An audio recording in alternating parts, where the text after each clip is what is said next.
आज का पहला चैप्टर रहेगा कॉन्स्टिट्यूशन ऑफ इंडिया। क्या बताइए? Constitution of India. ध्यान से सुनिएगा, 2 वीडियो में पूरा कंप्लीट हो जाएगा। पूरा किस्सा जो है हम लोग 2 वीडियो में कंप्लीट कर देंगे, ठीक है। कॉन्स्टिट्यूशन ऑफ इंडिया क्या करेंगे? कॉन्स्टिट्यूशन ऑफ इंडिया अच्छे से समझेंगे, एकदम बेसिक से समझेंगे क्या है ये कॉन्स्टिट्यूशन ऑफ इंडिया।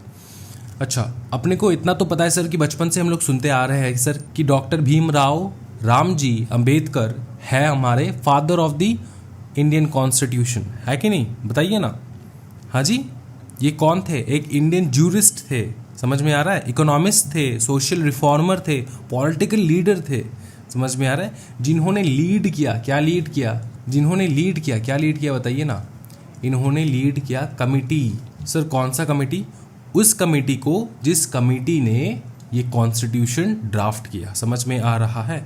उस कमेटी को जिस कमेटी ने कॉन्स्टिट्यूशन ड्राफ्ट किया। अब इस कॉन्स्टिट्यूशन के बारे में हम लोग अच्छे से समझेंगे, लेकिन उससे पहले मैं कुछ अलग ज्ञान में आप लोग को दे देता हूँ कॉन्स्टिट्यूशन के बारे में। अच्छा, बहुत सारे बच्चे सोचते कि सर ये जो कॉन्स्टिट्यूशन है ये पूरा का पूरा लिखा गया है बाय डॉक्टर BR अम्बेडकर। ऐसा नहीं है। ये कॉन्स्टिट्यूशन जो है ये लिखा गया है बाय द कमिटी, जिसका लीडर था कौन? जिसका लीडर थे डॉक्टर BR अम्बेडकर, ठीक है। ये पहली बात। दूसरी बात ये है कि इसका जो फीचर है, इस कॉन्स्टिट्यूशन ऑफ इंडिया का जो फीचर है, ये बहुत सारे कंट्रीज से हम लोगों ने अडॉप्ट किया है, ठीक है। हमने पूरा का पूरा ड्राफ्ट नहीं किया, ये बहुत सारे जो फीचर्स है हम लोगों ने अलग अलग कंट्रीज से, हम लोगों ने मतलब कौन? ये कमिटी ने, डॉक्टर BR अम्बेडकर ने अलग अलग जो कंट्रीज है उनके जो कॉन्स्टिट्यूशंस है, उन कॉन्स्टिट्यूशन से यहाँ पे जो है हम लोगों ने कुछ हद तक कॉपी पेस्ट किया है ज़रूर, ठीक है। बहुत सारे कंट्रीज़ के कॉन्स्टिट्यूशन से इंस्पायर्ड होके ये अपना इंडियन कॉन्स्टिट्यूशन बना है, समझ में आ रहा है? तो पिछले वाले वीडियो में ना, मैंने जो सबसे पहले वीडियो छोड़ा था कॉन्स्टिट्यूशन ऑफ इंडिया में, वहाँ पे कुछ नादान परिंदे आ चुके थे एंड उन्होंने कहा सर आप बकवास कर रहे हो, सर इंडियन कॉन्स्टिट्यूशन पूरा BR अम्बेडकर ने लिखा है, ये इंस्पायर्ड नहीं है, ये किसी भी कंट्री से बिलोंग नहीं करता, ये पूरा इंडियन कॉन्स्टिट्यूशन है, पूरा इंडिया के कमेटी ने लिखा है, सर BR अम्बेडकर ने खुद अपने हाथों से लिखा है। तो मैं उनको बता दूं कि इस वीडियो में मैंने लिस्ट लेकर आया हूं कि कौन से वो कंट्रीज है जिससे इंडियन कॉन्स्टिट्यूशन इंस्पायर हुआ है। The list of borrowed features, तो list of borrowed features of Indian constitution, सबसे पहले आते हैं ब्रिटेन। एंड ब्रिटेन का जो कॉन्स्टिट्यूशन है उनसे हम लोगों ने बहुत कुछ बोरो किया है, क्योंकि ब्रिटेन हमारे ऊपर जो है राज करके चले गए थे, right? So that's why the maximum number of features that is borrowed from a particular country, the maximum number of features borrowed from the constitution of a particular country is Britain, that is 8 borrowed features from the of the constitution, ठीक है। तो Britain की constitution में भी यही है। Rule of law, ये जो रूल ऑफ लॉ है ये ब्रिटेन का है, समझ में आ रहा है? लेजिस्लेटिव प्रोसीजर ये ब्रिटेन का है। सिंगल सिटीजनशिप, कैबिनेट सिस्टम, ठीक है। तो ये सारी चीज़ जो है ये ब्रिटेन का है। आयरलैंड से हम लोगों ने बहुत सारा चीज़ लिया है। यूनाइटेड स्टेट्स ऑफ अमेरिका से हम लोगों ने बहुत सारी चीज़ लिए हैं, फीचर्स लिए हैं। कनाडा से लिए, ऑस्ट्रेलिया से लिए है, USSR से लिया है जो कि अभी रशिया है, फिर फ्रांस से लिया है। अच्छा, रशिया का हम लोगों ने क्या क्या चिपका डाला बताइए ना? फंडामेंटल ड्यूटीज़, समझ में आ रहा है? फिर जर्मनी का, फिर साउथ अफ्रीका, फिर जापान का, समझ में आ रहा है? तो मोटा मोटा बात ये है कि भाई मेरे, ये जो सारे इंडियन कॉन्स्टिट्यूशंस में जो जितना भी चीज़ें लिखा है ना, ये इंस्पायर्ड है। एंड डॉक्टर BR अम्बेडकर ने क्या किया वो मैं आपको बताऊंगा, टेंशन काहे ले रहे हो? अच्छा, सबसे अच्छी तरीके से हम लोग स्ट्रेस करेंगे आर्टिकल्स के ऊपर, जो एग्जामिनेशन में आपको अच्छे से पढ़ के जाना है, बिकॉज इसी में से पूछे जाएंगे। अच्छा, आर्टिकल 14 to 18 हमारे सिलेबस में है, क्या बताइए ना? आर्टिकल 14 to 18, आर्टिकल 19 to 22 हमारे सिलेबस में है। तो सीधा सीधा बात करें तो आर्टिकल 14 से लेकर आर्टिकल 32 तक जो है वो हमारे सिलेबस में है, ठीक है। अच्छा, आर्टिकल 14 जो है, देखो अच्छे से, आर्टिकल 14 जो है, आर्टिकल 14 टू आर्टिकल 18 जो है ये क्या कहता है? ये कहता है राइट टू इक्वालिटी, ठीक है, राइट टू इक्वालिटी। फिर आर्टिकल 19 टू 20 क्या कहता है? आर्टिकल 19 टू 20 कहता है राइट टू फ्रीडम, ठीक है, राइट टू फ्रीडम। आर्टिकल 23 से 24 जो है, ये दो आर्टिकल क्या कहता है? कहता है राइट अगेंस्ट एक्सप्लॉयटेशन। एक्सप्लॉयटेशन का मतलब क्या होता है? एक्सप्लॉयटेशन का मतलब होता है कि भैया ह्यूमन एक्सप्लॉयट जो करते हैं हम लोग, जैसे कि पकड़ लो ह्यूमन बींग्स को बेच देना, समझ में आ रहा है, इंसानों को बेच देना। तो right against exploitation, right to freedom of religion, कोई भी धर्म जो हो आप चूज कर सकते हो। ये कौन सा आर्टिकल राइट देता भाई मेरे? आर्टिकल 25 से लेकर 28 तक, ठीक है। फिर देखो आर्टिकल 29 से लेकर 30 तक जो है वो राइट देता है कल्चरल एंड एजुकेशनल राइट्स। अपने कल्चर को प्रोटेक्ट करके रखना ये आपका राइट है। ये कौन राइट देता है? आर्टिकल 29 से लेकर 30 तक। ईच इंडिविजुअल आर्टिकल क्या क्या कहता है वो मैं भी आपको बताऊंगा, कोई टेंशन वाली बात नहीं। अब ग्रुप स्टडी कर लेते हैं एक बार अच्छे से। आर्टिकल 32 जो है वो कहता है right to constitutional remedies, right to constitutional remedies. समझ में आ रहा है? हाँ जी, हाँ जी बताइए ना, राइट टू कॉन्स्टिट्यूशनल रेमेडीज। अच्छा, ये एक एक आर्टिकल क्या काम करता है, ये एक एक आर्टिकल क्या कहता है। अच्छा, आर्टिकल 14 क्या कहता है, आर्टिकल 15 क्या कहता है, आर्टिकल 16 क्या कहता है, 17 क्या कहता है, 18 क्या कहता है, ये सारा चीज़ मैं आपको एक्सप्लेन करूँगा। लेकिन मैं आपको एक चीज़ के तरफ आकर्षित करना चाहता हूँ कि अच्छे से देखिए। यहाँ पर है आर्टिकल 14 से लेकर 18 तक, आर्टिकल 19 से लेकर 20 तक, 18, 19, 20, 21, 22, 23, 24, 25, 26, 27, 28, 29, 30। लेकिन यहाँ पर एक आर्टिकल मिसिंग है, वो है आर्टिकल 31। आर्टिकल 31 मिसिंग है। सबसे पहले हम लोग इन आर्टिकल्स के बारे में जानें, उससे पहले हम लोग जानेंगे आर्टिकल 31 के बारे में, ठीक है। आर्टिकल 31 क्या कहता है? आर्टिकल 31 एक स्पेशल आर्टिकल है, ठीक है, एक स्पेशल आर्टिकल है। इस आर्टिकल को हटाया गया है। क्यों हटा दिया? हाँ जी, क्यों हटाया गया वो मैं आपको समझाता हूँ। ये जो अपना फंडामेंटल राइट्स है, क्या बताइए ये क्या है? फंडामेंटल राइट्स ये क्या है बताइए? ये राइट्स बाय द गवर्नमेंट नहीं है, ये राइट्स बाय द कॉन्स्टिट्यूशन है। समझना अच्छे से। इनमें डिफरेंस क्या है सर? इनमें डिफरेंस क्या है सर? समझाइए ना, मैं समझाता हूँ। क्या है कि ये फंडामेंटल राइट्स है, ठीक है। अब फंडामेंटल राइट्स कुछ ऐसे राइट्स होते हैं जो आपसे कोई भी नहीं छीन सकता। ये आपका बेसिक राइट होता है। जीवन जो है जीने के लिए ये आपका बेसिक राइट होना चाहिए। ये है फंडामेंटल राइट्स। फंडामेंटल राइट सबसे इंपॉर्टेंट राइट, ठीक है। किसी भी इंसान से अगर उसका फंडामेंटल राइट छीना जाए तो वो इंसान जो है अधमरा हो जाएगा। क्या हो जाएगा? अधमरा हो जाएगा। He will neither live nor die in the middle. समझ में आ रहा है? So this is very very important for every person living in this land to have their own fundamental rights, right, so that they can live happily. क्यों? मैं समझाता हूँ आपको। अगर आपसे कोई इक्वालिटी जो है वो छीन लिया जाए, ठीक है, पक्षपात किया जाए आपके साथ, तो क्या आप जी पाओगे? अगर आपको जेल में बंद किया जाए, फ्रीडम आपका छीन लिया जाए विदाउट एनी रीज़न, क्या आप जी पाओगे? अगर आपको बेच दिया जाए बाजार में, एक्सप्लॉइट किया जाए आपको, क्या आप जी पाओगे? हाँ जी। अगर आपको आपके धर्म के अगेंस्ट आपको चलने के लिए बोले तो क्या आप जी पाओगे? अगर आपका कल्चर जो है वो छीन लिया जाए, एजुकेशनल राइट्स छीन लिया जाए, क्या आप जी पाओगे? हाँ जी, ये बता दीजिए, क्या आप जी पाएंगे?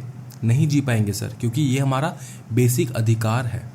इन्हीं बेसिक अधिकारों में से एक अधिकार था राइट टू, इन्हीं बेसिक अधिकारों में से एक अधिकार था राइट टू प्रॉपर्टी, जो कि आर्टिकल 31 में था, ठीक है। क्या था? राइट टू प्रॉपर्टी, जो कि आर्टिकल 31 में था। अब इस राइट टू प्रॉपर्टी को हटाया गया है। क्यों हटाया गया है समझना, और कब हटाया गया मैं ये बता देता हूँ। सबसे पहले ये हटाया गया है बाय द 44th, ये इंपॉर्टेंट है, याद रखना, आपके MCQs आएंगे भाई मेरे। कॉन्स्टिट्यूशनल अमेंडमेंट एक्ट, ठीक है, 1978 को हटा दिया। इसको किसको हटा दिया? राइट टू प्रॉपर्टी को, क्योंकि फंडामेंटल राइट्स के अंदर आ जाता था राइट टू प्रॉपर्टी। और फंडामेंटल राइट्स कुछ ऐसे राइट्स है जो आपसे आपका गवर्नमेंट भी नहीं छीन सकता।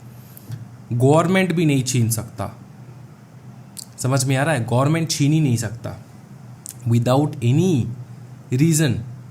समझ में आ रहा है? हाँ, अगर आप क्राइम कर रहे हो फिर आपका फ्रीडम छीन लिया जाए, ठीक है, आपका इक्वालिटी जो है वो छीन लिया जाए। इक्वालिटी तो नहीं छीन सकते, फ्रीडम मैं नॉर्मली बता रहा हूँ, ठीक है, वो अगर छीन लिया जाए तो कैसे हो पाएगा बताइए? वो हो जाएगा क्योंकि आपने क्राइम किया है ना, तो आपको जेल में बंद कर देंगे, ठीक है। तो फंडामेंटल राइट कुछ ऐसे चीज़ें हैं जो आपसे कोई नहीं छीन सकता।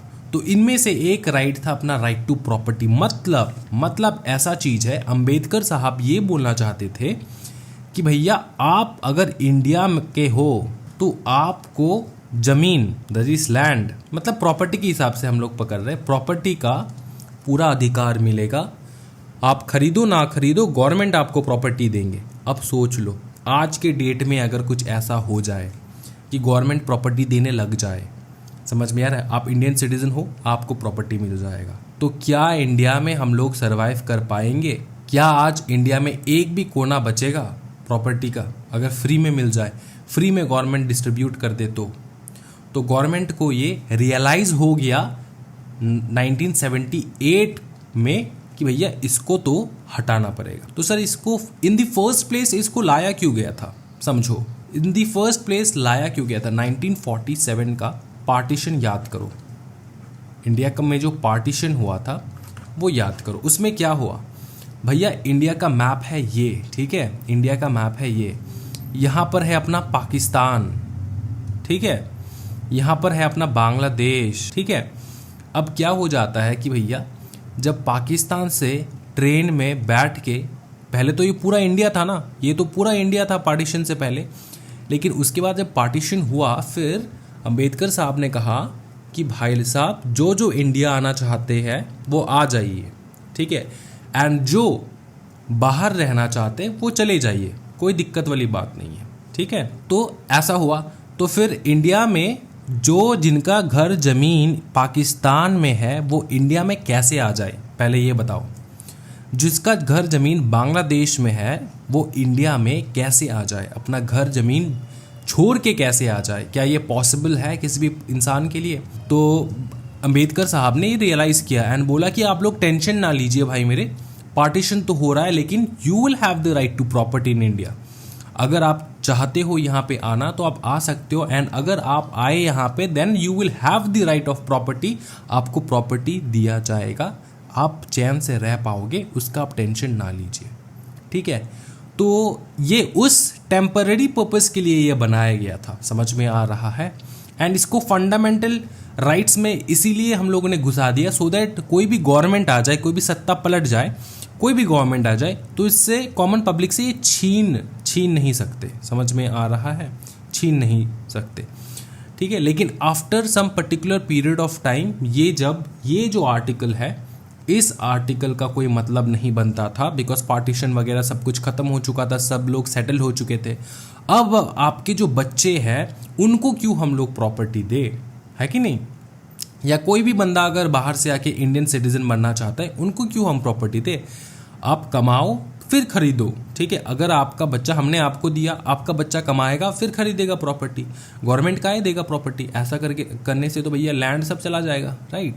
सो that is the only reason why article 31 was removed from the fundamental rights. समझ में आ रहा है? कोई दिक्कत वाली बात नहीं सर, बवाल सर, सच्ची में बता रहा है, मज़ा आ जाएगा।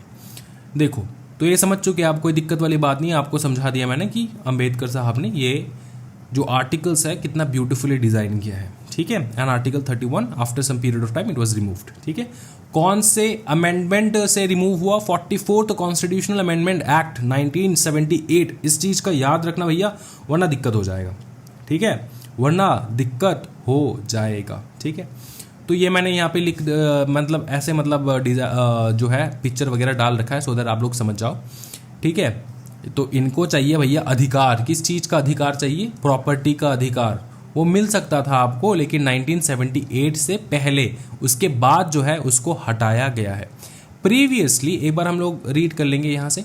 Previously, the right to property under Article 31 was also guaranteed as a fundamental right. Previously मतलब पहले पहले हम लोग फंडामेंटल राइट के हिसाब से आपको आर्टिकल 13 भी देते थे, लेकिन ठीक है, which have been removed from the 44th Constitutional Amendment Act. Now, right to property is not a fundamental right. It is now only a legal right. ये समझो, क्या सर राइट टू प्रॉपर्टी हट चुका है? नहीं, हट तो नहीं चुका है, ठीक है। हाँ, फंडामेंटल राइट से हट चुका है, लेकिन इसको हम लोग मिटा नहीं दी कॉन्स्टिट्यूशन से। हमने कॉन्स्टिट्यूशन में आर्टिकल 31 अभी भी प्रिजर्व करके रखे हैं, लेकिन इसको रिमूव नहीं कर दिए हम लोग ने। समझ में आ रहा है ना?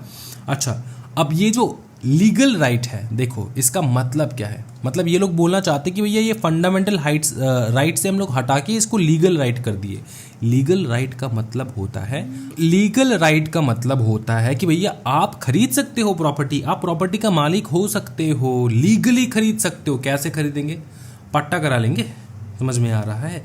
अरे लैंड रजिस्ट्रेशन करवा लेंगे अपने नाम पे, समझ में आ रहा है? किसी से खरीद लेंगे, वो लीगल राइट है। मतलब लीगली आप ज़मीन खरीद सकते हो।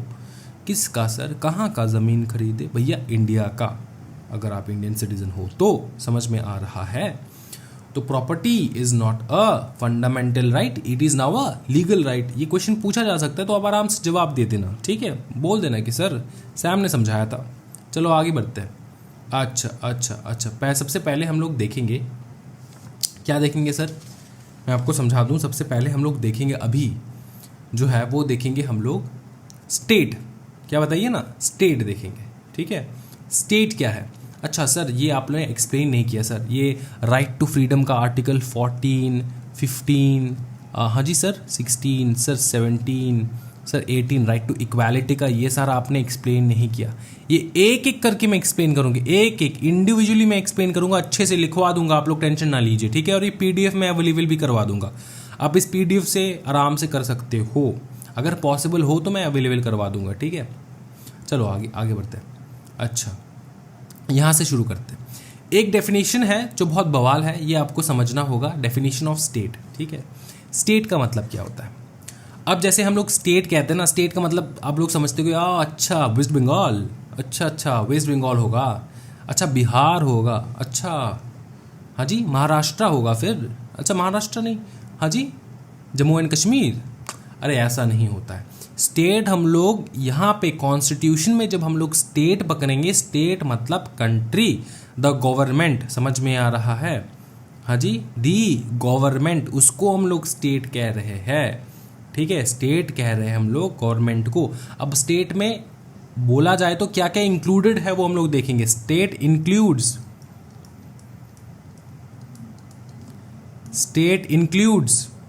समझ में आ रहा है? स्टेट इंक्लूड्स, ये इंक्लूसिव डेफिनेशन है। एक होता है इंक्लूसिव, एक होता है एक्सक्लूसिव। एक्सक्लूसिव का मतलब होता है यही 6 डेफिनेशन, इसके अलावा कुछ नहीं है। और इंक्लूसिव का मतलब होता है कि इसमें और भी ज़्यादा मीनिंग है, इसमें और भी ज़्यादा इंक्लूड हो सकता है। इनके अलावा भी और भी बहुत सारा चीज़ है जो स्टेट हम लोग मानते हैं। इन जनरल हम लोग स्टेट मानते हैं इन चीज़ को। क्या है सर वो चीज़? सबसे पहले समझा दीजिए। अच्छा, सबसे पहले है द गवर्नमेंट, गवर्नमेंट है स्टेट, समझ में आ रहा है? And the parliament of India. फिर बताया the government and the legislature of each of the states, ठीक है। पार्लियामेंट सेंट्रल लेवल का एंड स्टेट लेवल का बताइए ना, लेजिस्लेचर, ठीक है। The government and the legislature of each of the states, ठीक है। उसके अलावा ऑल लोकल और अदर ऑथोरिटीज को हम लोग मानेंगे स्टेट। ऑल लोकल, फिर से सुनो अच्छे से, लोकल और अदर ऑथोरिटीज को मानेंगे हम लोग स्टेट, जो कि इंडिया के टेरिटरी के अंदर होगा या फिर और अंडर द कंट्रोल होगा गवर्नमेंट ऑफ इंडिया का, ठीक है। तो सुनिए अच्छे से, उन लोकल ऑथोरिटीज, लोकल या फिर उसके अलावा दूसरा कोई ऑथोरिटीज है जो इंडिया के टेरिटरी के अंदर हो या फिर और under the control of the government of India हो, उनको हम लोग मानेंगे स्टेट। हो सकता है कि इंडिया के टेरिटरी के अंदर ना हो, इसलिए और लगा दिया ना, ठीक है। ये इंडिया के टेरिटरी के बाहर है, लेकिन वो कंट्रोल है government of India, India control कर रहा है उसको, ठीक है। कंट्रोल है under the control of government of India. You got it? You better got it bro. तो स्टेट हो जाएगा ये, क्या हो जाएगा बताइए, द गवर्नमेंट सेंट्रल लेवल का and the parliament of India, फिर द स्टेट लेवल का government plus legislature of each of the states, उसके बाद all local and other authorities which are within the territory of India और under the control of the government of India. समझ में आ चुके sir, बवाल, ठीक है, कोई दिक्कत वाली बात है ही नहीं, स्टेट समझ चुके सर। उसके आगे बढ़ेंगे हम लोग। अच्छा अच्छा अच्छा अच्छा अच्छा, ये क्या चीज़ है मैं आपको पहले समझा देता हूँ। यहाँ पर क्या लिखा है समझो, ठीक है।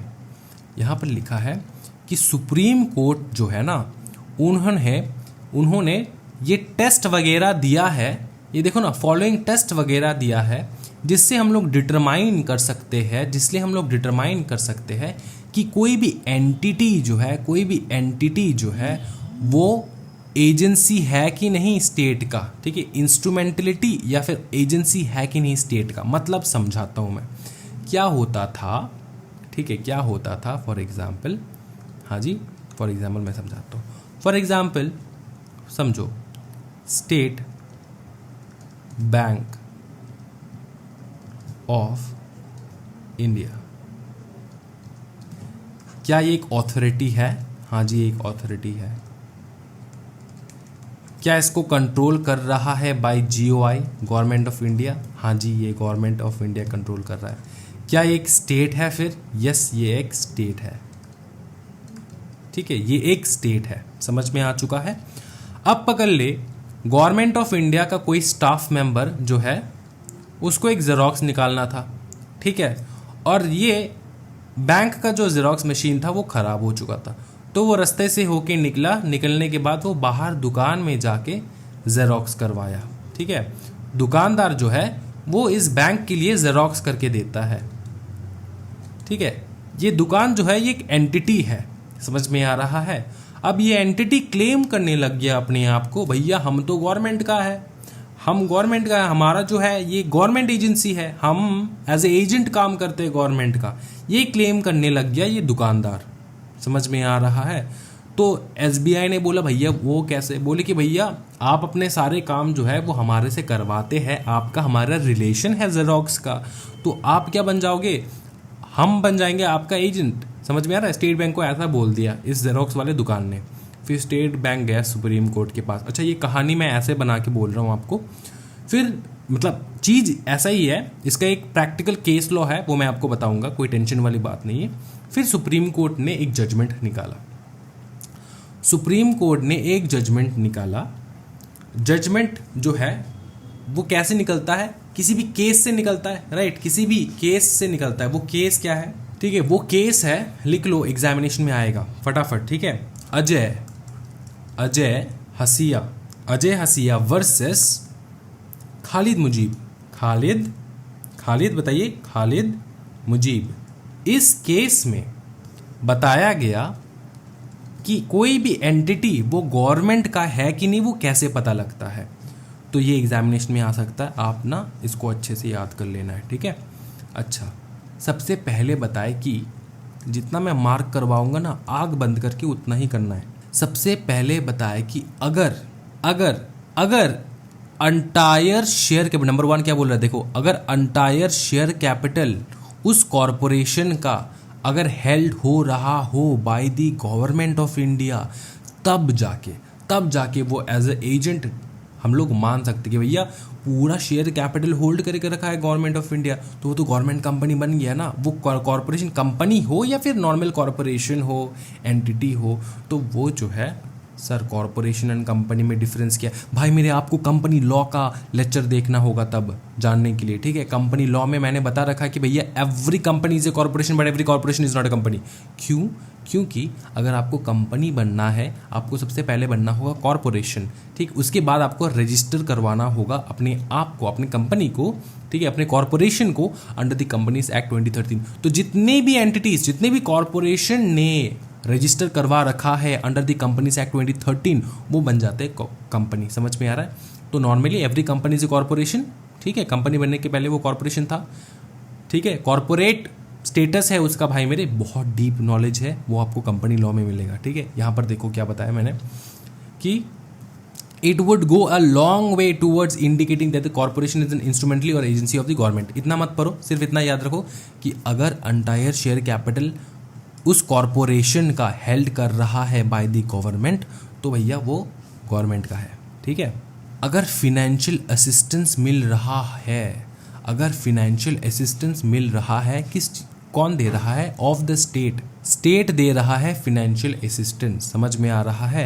Is so much as to meet almost the entire expenditure of the corporation. मतलब ये जो कॉर्पोरेशन है ना, मतलब ये जो कॉर्पोरेशन है ना, इसका एंटायर एक्सपेंडिचर जो है वो फिनेंस कर रहा है बाय द गवर्नमेंट, ठीक है।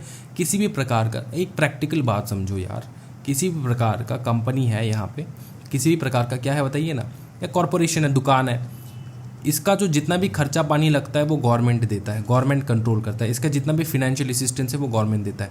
तब हम लोग समझ जाएंगे कि भैया ये तो गवर्नमेंट एजेंसी हो सकता है। समझ में आ रहा है? हाँ जी सर, कोई दिक्कत वाली बात नहीं, ठीक है।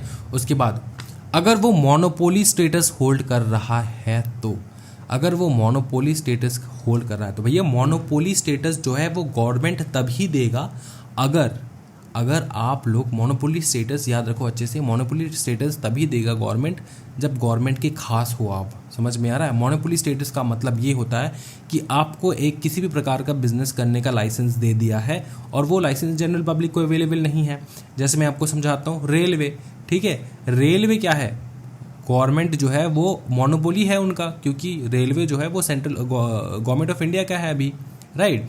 तो इसमें मोनोपोली स्टेटस है, तो रेलवे का कुछ भी बना रहे हैं वो लोग, वो गवर्नमेंट का एजेंसी है, इस प्रकार से हम लोग मानेंगे। तो अगर मोनोपोली स्टेटस दे दिया हो स्टेट ने, आपको मोनोपोली स्टेटस एंजॉय करने का मौका दिया हो स्टेट ने, समझ में आ रहा है?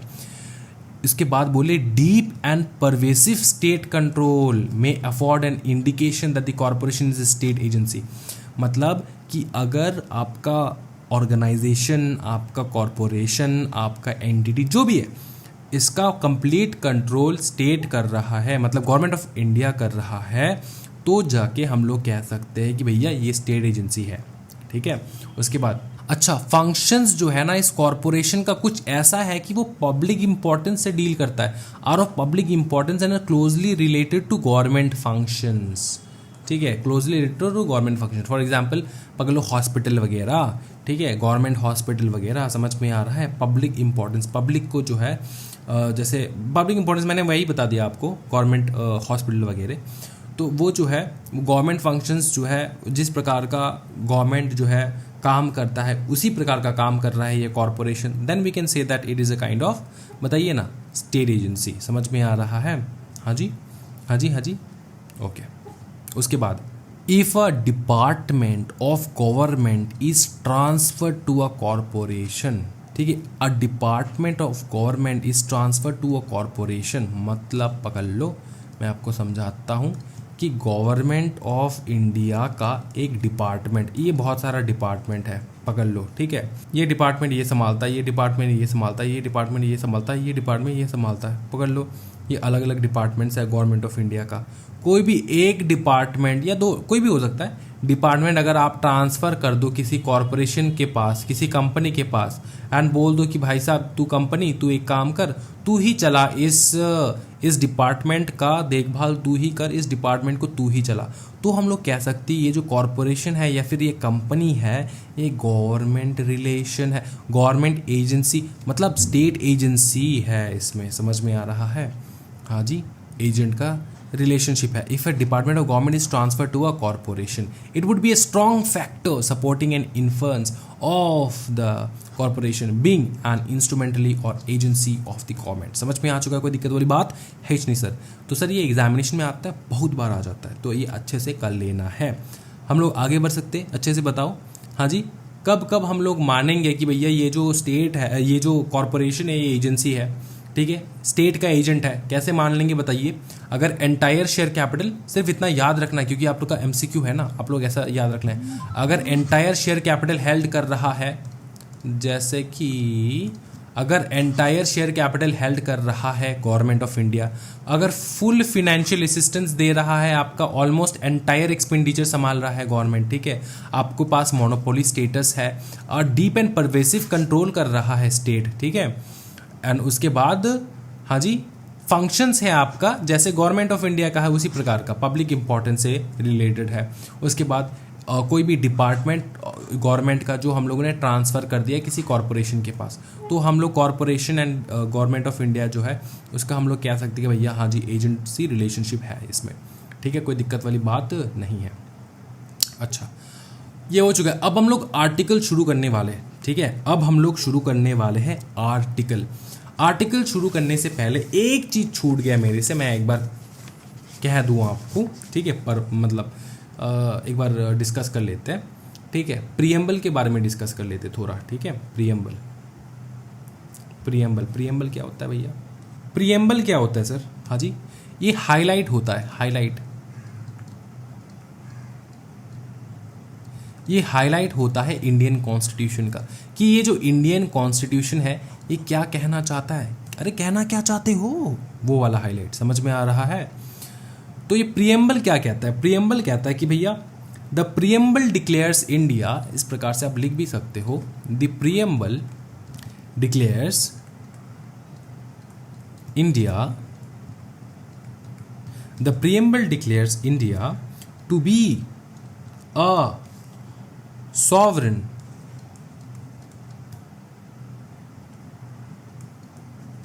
sovereign socialist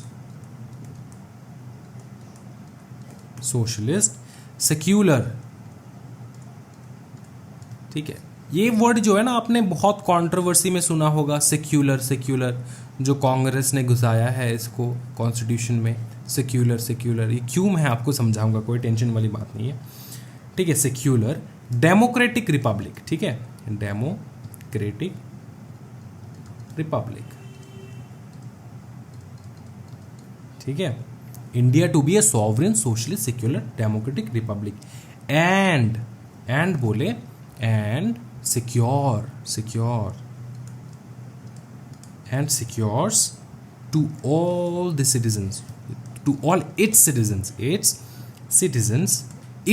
क्यों है सर? क्योंकि ये हम तो कॉन्स्टिट्यूशन के ही है भाई मेरे, कॉन्स्टिट्यूशन नहीं तो हम नहीं, तो कॉन्स्टिट्यूशन के जो सिटीजन्स हैं ना, जो कॉन्स्टिट्यूशन को मान के चल रहे हैं, एंड कॉन्स्टिट्यूशन जिन लोगों को कंट्रोल कर रहा है, कॉन्स्टिट्यूशन हमारा इंडिया का कॉन्स्टिट्यूशन किसको कंट्रोल कर रहा है? इंडियंस को, राइट। तो इट्स सिटीजन, इसलिए यहाँ पे इट्स सिटीजन्स है, जस्टिस, लिबर्टी, इक्वालिटी, हाँ जी, एंड फ्रेटर्निटी, भाईचारे में रहना, समझाता हूँ मैं एक एक करके, ठीक है। ये हमारा प्रीएम्बल कहता है, क्या कहता है देख चुके हो आप लोग, कोई दिक्कत वाली बात नहीं है। देखो कहता है प्रीएम्बल डिक्लेयर कर देता है इंडिया को टू बी अ सॉवरेन मतलब इंडिपेंडेंट नेशन, समझ में आ रहा है, किसी के कंट्रोल में नहीं है हम। सोशलिस्ट मतलब जितने भी रिसोर्सेस है वो सोशली इक्वली अवेलेबल हो, ठीक है, इंडिया का। सेक्युलर का मतलब होता है किसी भी धर्म के साथ अनरिलेटेड, नॉन रिलेटेड, समझ में आ रहा है, I am not related to a particular religion. तो कह रहे हैं कि ये जो इंडियन कॉन्स्टिट्यूशन है ये पर्टिकुलरली किसी भी रिलीजन के साथ जो है लिंक्ड नहीं है, किसी भी रिलीजन को मद्देनज़र रखते हुए काम नहीं करता। तो सेक्युलर का मतलब होता है not linked to a particular religion, समझ में आ रहा है। फिर डेमोक्रेटिक रिपब्लिक का मतलब पता है आपको, फॉर द पीपल, ठीक है। डेमोक्रेटिक मतलब भैया डेमोक्रेसी मतलब पीपल जो है वो राजा है यहाँ पे, वो इलेक्ट करते हैं, समझ में आ रहा है। तो प्रीएम्बल ये इंडिया का दर्शाता है कि भैया ये एक सॉवरेन है, ये सोशलिस्ट है, एंड कहने के लिए भैया ये सेक्युलर भी है। सेक्युलर का मतलब यही होता है कि not related to any kind of religion. Democratic republic, समझ में आ रहा है, सब कुछ समझ में आ चुका है। एंड सिक्योर करता है, ये कॉन्स्टिट्यूशन सिक्योर करता है अपने सिटीजन्स का, क्या सिक्योर करता है? Justice, liberty, equality and fraternity. समझ में आ चुका है भैया? हाँ जी सर, प्रीएम्बल समझ में आ चुका है। अब हम लोग जाएंगे एक एक आर्टिकल देखेंगे, मजे करेंगे। क्या करेंगे? मजे। सबसे पहले हम लोग आर्टिकल देखेंगे 13। 12 तो हो चुका है सर, आर्टिकल 12। क्या मजाक कर रहे हो सर? कब करवाया सर आपने आर्टिकल 12? आर्टिकल 12 में स्टेट का डेफिनेशन बोले है। स्टेट समझा दिया आपको आर्टिकल 12, नहीं झूठ मत बोलो, सच्ची बताओ, आर्टिकल 12 समझा दिया है मैंने, ठीक है। उसके बाद आएगा आर्टिकल 13, आर्टिकल 13 आएगा, ठीक है। आर्टिकल 13, अब आर्टिकल 13 में है 1 और 2, दो पार्ट, ठीक है। आर्टिकल 13 में पहला पार्ट कहता है, तो आर्टिकल 13 के दो पार्ट्स है, एक है एग्जिस्टिंग लॉ, दूसरा है फ्यूचर लॉ। एग्जिस्टिंग लॉ का मतलब होता है जो प्री कॉन्स्टिट्यूशनल है, pre constitutional, and future law का मतलब होता है पोस्ट कॉन्स्टिट्यूशनल, ठीक है, पोस्ट कॉन्स्टिट्यूशनल। इसमें क्या कहा गया है आर्टिकल 13 में, आर्टिकल 13(1) में कहते हैं एग्जिस्टिंग जो भी लॉ थे, ठीक है, अभी प्री कॉन्स्टिट्यूशनल है मतलब कॉन्स्टिट्यूशन के बनाने से पहले जितने भी लॉज थे ना, ठीक है, वो अगर कॉन्स्टिट्यूशन के देखो CONS कॉन्स्टिट्यूशनल के अगेंस्ट जाता है, ठीक है। फॉर एग्जांपल कोई भी चीज़ लिखा है कॉन्स्टिट्यूशन में, पकड़ लो एक लाइन लिखा है, ए वाला लाइन लिखा है कॉन्स्टिट्यूशन में, सेम ए वाला लाइन लिखा है लॉ में। आप जितने भी लॉस है जो कॉन्स्टिट्यूशन के अगेंस्ट बात करता है, उन सारे लॉस को हम लोग वॉइड कर देंगे। वॉइड मतलब हाँ जी कैंसिल कर देंगे, समझ में आ रहा है। उन सारे लॉस को हम लोग पूरी कैंसिल कर देंगे। क्या कर देंगे? कैंसिल कर देंगे। फिर से बताइए ना, कैंसिल कर देंगे। समझ में आ रहा है। एंड पोस्ट कॉन्स्टिट्यूशनल का मतलब ये होता है कि भैया फ्यूचर में कोई भी ऐसे लॉ नहीं बनाएंगे हम जो कि कॉन्स्टिट्यूशन ऑफ इंडिया के विरुद्ध जाए। एंड अगर बाई चांस हम लोग कोई ऐसा लॉ बना रहे हैं जो कॉन्स्टिट्यूशन के विरुद्ध में जा रहे हैं, लेकिन ये पकड़ लो ये बहुत लंबा चौड़ा लॉ है, ठीक है, ये हम लोगों ने बना दिया है, अब ये जा रहा है कॉन्स्टिट्यूशन के विरुद्ध, तो कितना टुक जा रहा है? क्या पूरा लॉ कॉन्स्टिट्यूशन के विरुद्ध है? क्या पूरा लॉ कॉन्स्टिट्यूशन के अगेंस्ट है? नहीं, पूरा लॉ कॉन्स्टिट्यूशन के अगेंस्ट नहीं है। तो जितना कॉन्स्टिट्यूशन के अगेंस्ट है उतना आप उसको वॉइड कर दो, ठीक है, उतना आप उसको वॉइड कर दो, खत्म बात। समझ में आ रहा है? खत्म बात करो। ओके, समझ में आ रहा है? हाँ जी, हाँ।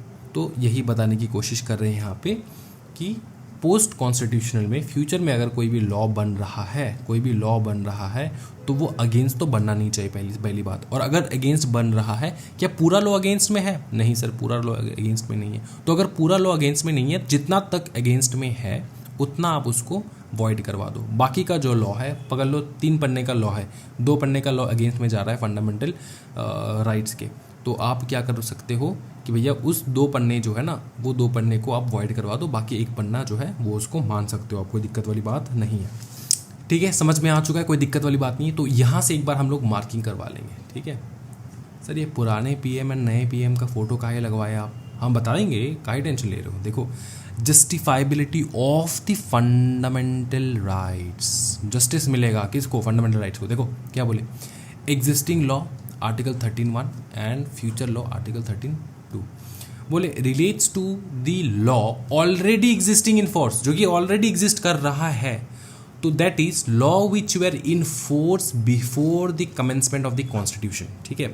अ declaration by the court of their invalidity however will be necessarily before they can be disregarded and declares that pre-constitutional laws are void to the extent to which they are inconsistent with the fundamental right। समझ में आ चुका है?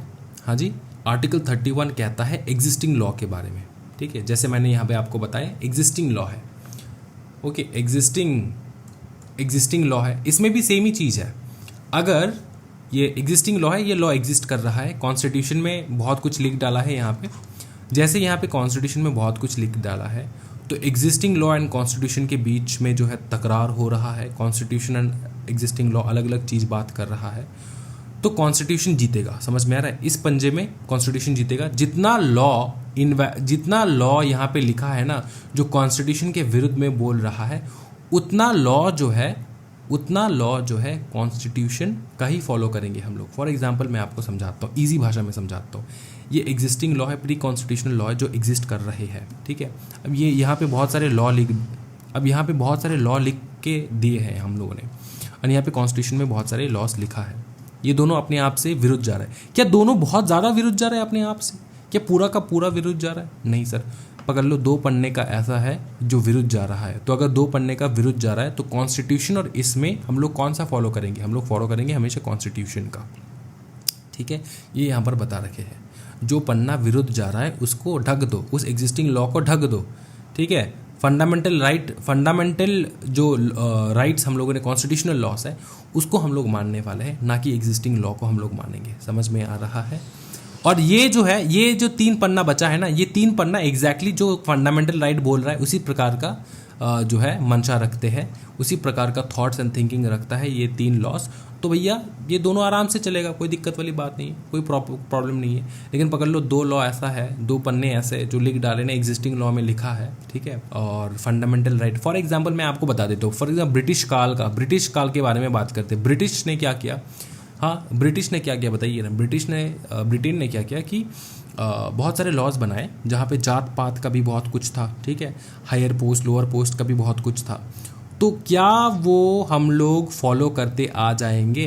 British ने तो बहुत सारे laws बनाए, बहुत सारे, ट्रैफिक से लेकर जेल से लेकर सब कुछ, सारे लॉज बनाए ब्रिटिश ने।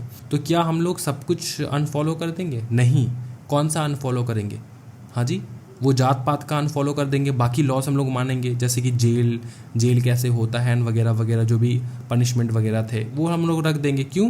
क्योंकि वो अपने फंडामेंटल राइट्स को हार्म नहीं कर रहा है, और ऑल्सो कॉन्स्टिट्यूशनल में जो लॉज लिखा है उसके विरुद्ध नहीं जा रहा है। हाँ, कॉन्स्टिट्यूशन में ये लिखा है कि जात पात धर्म जो है, कलर, रेस, इनसे आप लोग बच के रहिए, इनसे आप भेदभाव नहीं कर सकते। तो ब्रिटिश काल में तो ये भेदभाव होता था, तो क्या वो लॉ हम लोग मानेंगे? नहीं मानेंगे ना। तो यही बात कर रहे हैं, जो एग्जिस्टिंग लॉ है, अगर कुछ चीज़ जो अपने कॉन्स्टिट्यूशनल लॉज के अगेंस्ट में जा रहा है तो कॉन्स्टिट्यूशन का मानेंगे। एंड फ्यूचर में भी इतना बता दिए कि फ्यूचर में भी अगर कोई ऐसा लॉ पास हो रहा है जो कॉन्स्टिट्यूशन के बाद लॉ पास कर रहे हैं, जो कि कॉन्स्टिट्यूशन के साथ हम लोग अच्छे से नहीं बैठता है, तो हम लोग वो लॉ नहीं मानेंगे जो कॉन्स्टिट्यूशन के अगेंस्ट में जाता है। लेकिन जो लॉ निकाला है जो कॉन्स्टिट्यूशन के साथ ही साथ जाता है उसको हम लोग मान सकते हैं, कोई दिक्कत वाली बात नहीं। ये फ्यूचर एंड एग्जिस्टिंग लॉ के बारे में हम लोग ने बता दिया। आर्टिकल 13(1) और आर्टिकल 13(2) में जो बताए वो मैंने आपको एक्सप्लेन कर दिया। ठीक है, देखो एक बार मैं फिर से दिखा देता हूँ यहाँ पे। Relates to future law, that is law जो बनाया गया है after the commencement of the constitution, मतलब आज भी बना सकते हैं लॉ ऐसे। After the constitution comes into force, the state shall not make any law which takes away or abrogates the right conferred by Part 3, and if such a law is made, it shall be void. समझ में आ रहा है जी? तो sir ये part 3 के बारे में बात करें। हाँ जी, ये पार्ट 3 जो है ना, ये आपके पार्ट 3 में आपके फंडामेंटल राइट्स के बारे में दिया गया है। समझ में आ रहा है? इंडियन कॉन्स्टिट्यूशन के पार्ट 3 में आपका फंडामेंटल जो है राइट्स वो दिया गया है। तो उसके अगेंस्ट में अगर कुछ हो रहा है तो भैया उसको इतना तक कितना वॉइड करेंगे? Shall be void. कितना एक्सटेंट तक? जितना to which it curtails any such right. ठीक है, it shall be void to the extent to which it curtails such right. मतलब जो हमारा फंडामेंटल राइट है, ठीक है, वो लॉ ने जिस हद तक वो फंडामेंटल राइट को ब्रीच कर रहा है उस हद तक हम लोग उस लॉ को फॉलो नहीं करेंगे। उसके बाद का जो लॉ है जो निकाला है उस लॉ को हम लोग मानेंगे अच्छे से, कोई दिक्कत वाली बात नहीं है। तो ये एग्जिस्टिंग एंड फ्यूचर लॉ हो चुका है। फिर हम लोग जाएंगे आगे। ठीक है, ये आर्टिकल 13 हो चुका है। अब हम लोग फटाफट जाएंगे आर्टिकल 14 के तहत। आर्टिकल 13 हो चुका है। आर्टिकल 14 क्या कहता है? आर्टिकल 14 कहता है, article 14 forbids class legislation but not forbid classification। इसका मतलब समझो। क्लास लेजिस्लेशन का मतलब क्या होता है एंड क्लासिफिकेशन का मतलब क्या होता है? क्लास लेजिस्लेशन एंड क्लासिफिकेशन मतलब कह रहे हैं आर्टिकल 14 जो है ना वो क्लास लेजिस्लेशन के विरुद्ध बात करता है। आर्टिकल 14 हमें क्या सिखाता है? हमें कहता है कि क्लास लेजिस्लेशन नहीं होना चाहिए, लेकिन हम लोग क्लासिफिकेशन ज़रूर कर सकते हैं। क्लास लेजिस्लेशन का मतलब होता है जात पात धर्म के हिसाब से आप डिस्टिंग्विश करना, कौन ऊंचा जात है कौन नीचा जात है, वो हम लोग नहीं कर सकते। लेकिन हाँ क्लासिफिकेशन कर सकते। ये जो क्लासिफिकेशन कर सकते हम लोग कैसे कर सकते उसके बारे में भी लिखा गया है। बोले जो है ना क्लासिफिकेशन हम लोग कर सकते हैं, देखो यहाँ पर क्या बोले हम लोग क्लासिफिकेशन कर सकते on the basis of this, on the basis of this हम लोग क्लासिफिकेशन कर सकते हैं। क्या कर सकते हैं? क्लासिफिकेशन कर सकते हैं on the basis of this. Number 1, it must be, ये क्लासिफिकेशन जो करेंगे हम लोग, it must be founded on an intellectual differentia, intellectual या फिर इंटेलिजिबल बताइए ना, इंटेलिजिबल डिफरेंशिया। मतलब सिंपल सा चीज, आपके इंटेलेक्ट से लेकर हम लोग डिफरेंशिएट कर सकते हैं आपको, आपका इंटेलेक्ट जो है उससे हम लोग डिफरेंस कर सकते हैं। जैसे हम लोग कहते हैं तुम लिटरेट हो, तुम इलिटरेट हो, क्या ये उच्च जात नीच जात हो चुका है? नहीं, लेकिन डिफरेंशिएशन पैदा करता है कि नहीं? हाँ जी, डिफरेंशिएशन पैदा करता है। पकड़ लो CA, CS, CMA, भैया या तो डॉक्टर, इंजीनियर, क्या CA एंड CS इक्वल है? नहीं। क्या CS एंड CMA इक्वल है? नहीं। क्या CMA एंड डॉक्टर इक्वल है? नहीं। क्या डॉक्टर एंड इंजीनियर इक्वल है? नहीं। सर यहाँ पर तो भेदभाव है सर भेदभाव है। तो कॉन्स्टिट्यूशन ने बोला कि आप टेंशन ना लो, ये भेदभाव हम इंटेलेक्चुअल डिफरेंशिया के हिसाब से कर रहे हैं। समझ में आ रहा है? रेशनल क्राइटेरिया रख रहे हैं हम लोग, कोई टेंशन वाली बात नहीं है। ठीक है, ये पहला हो चुका है। दूसरा क्या है? दूसरा मैं आपको बताता हूँ। दूसरा बोले ये जो डिफरेंस हम लोग पैदा कर रहे हैं, ये जो डिफरेंस हम लोग पैदा कर रहे हैं, ये जो डिफरेंशिया हम लोगों ने बताया ना, इसका कोई मोटिव होना चाहिए, इसका कोई ऑब्जेक्ट होना चाहिए कि हम लोग क्यों CA एंड CS को अलग कह रहे हैं, CMA एंड डॉक्टर को अलग कह रहे हैं, इंजीनियर एंड CS को अलग कह रहे हैं, क्यों ये इक्वल नहीं है? क्योंकि इनका काम अलग है, तो इनका ऑब्जेक्ट अलग है, इनका ऑब्जेक्ट फॉर्मेशन का ऑब्जेक्ट ही अलग है। ठीक है, ये होना चाहिए, इनका ऑब्जेक्ट अलग अलग है, इनका ऑब्जेक्ट एक नहीं है। समझे? तीसरा क्या बताइए ना? तो तीसरा यहाँ पे हो जाएगा, आप क्लासिफिकेशन कर सकते हो in the format of geographical classification हो सकता है, ऑक्यूपेशनल हो सकता है। ठीक है, ऑक्यूपेशनल या फिर ऑक्यूपेशंस लिख सकते हैं हम लोग।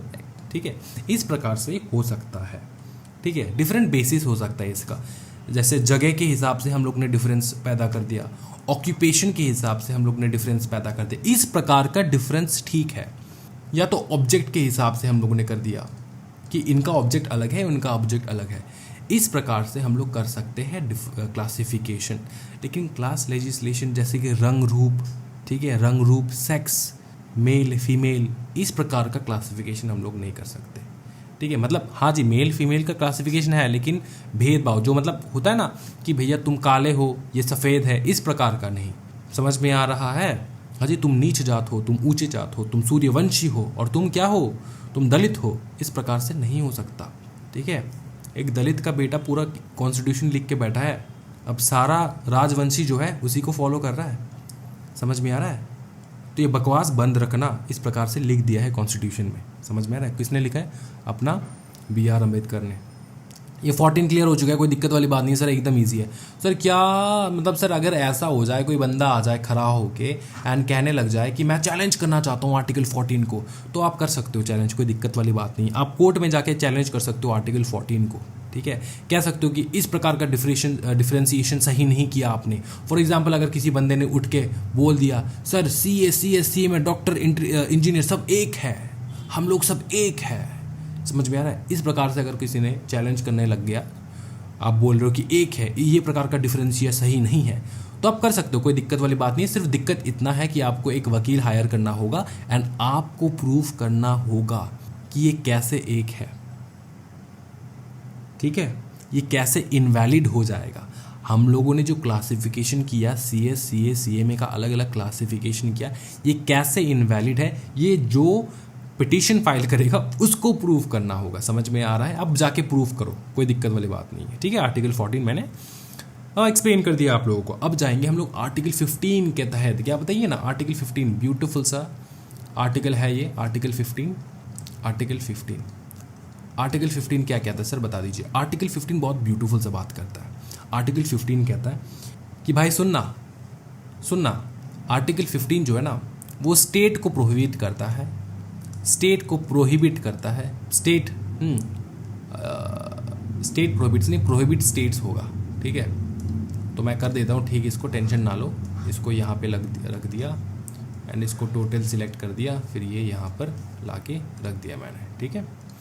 अच्छा, प्रोहिबिट स्टेट्स, आर्टिकल 15 प्रोहिबिट करता है स्टेट को from discrimination, from discrimination, from discrimination against any citizen,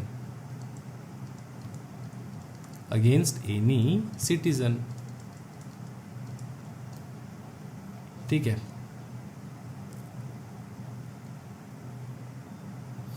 on grounds of, sir grounds मतलब ज़मीन पे डिस्क्रिमिनेशन करने के लिए मना किया, मतलब हवाई जहाज़ पे डिस्क्रिमिनेशन हो सकता है। ग्राउंड्स का मतलब होता है जो मैं अभी लिखने वाला हूँ, इन सारे जो है बेसिस पे, इन सारे बेसिस पे आप डिस्क्रिमिनेशन नहीं कर सकते on the grounds of the following, ठीक है। सबसे पहला क्या है, रिलीजन, रिलीजन नहीं कर सकते आप, ठीक है। दूसरा है रेस, कौन सा जाति भाई, सूर्यवंशी या दलित। अच्छा, 3 नंबर कास्ट, ठीक है। सेक्स मतलब मेल फीमेल वो वाला, ठीक है। उसके बाद place of birth, place of, छठवा जो है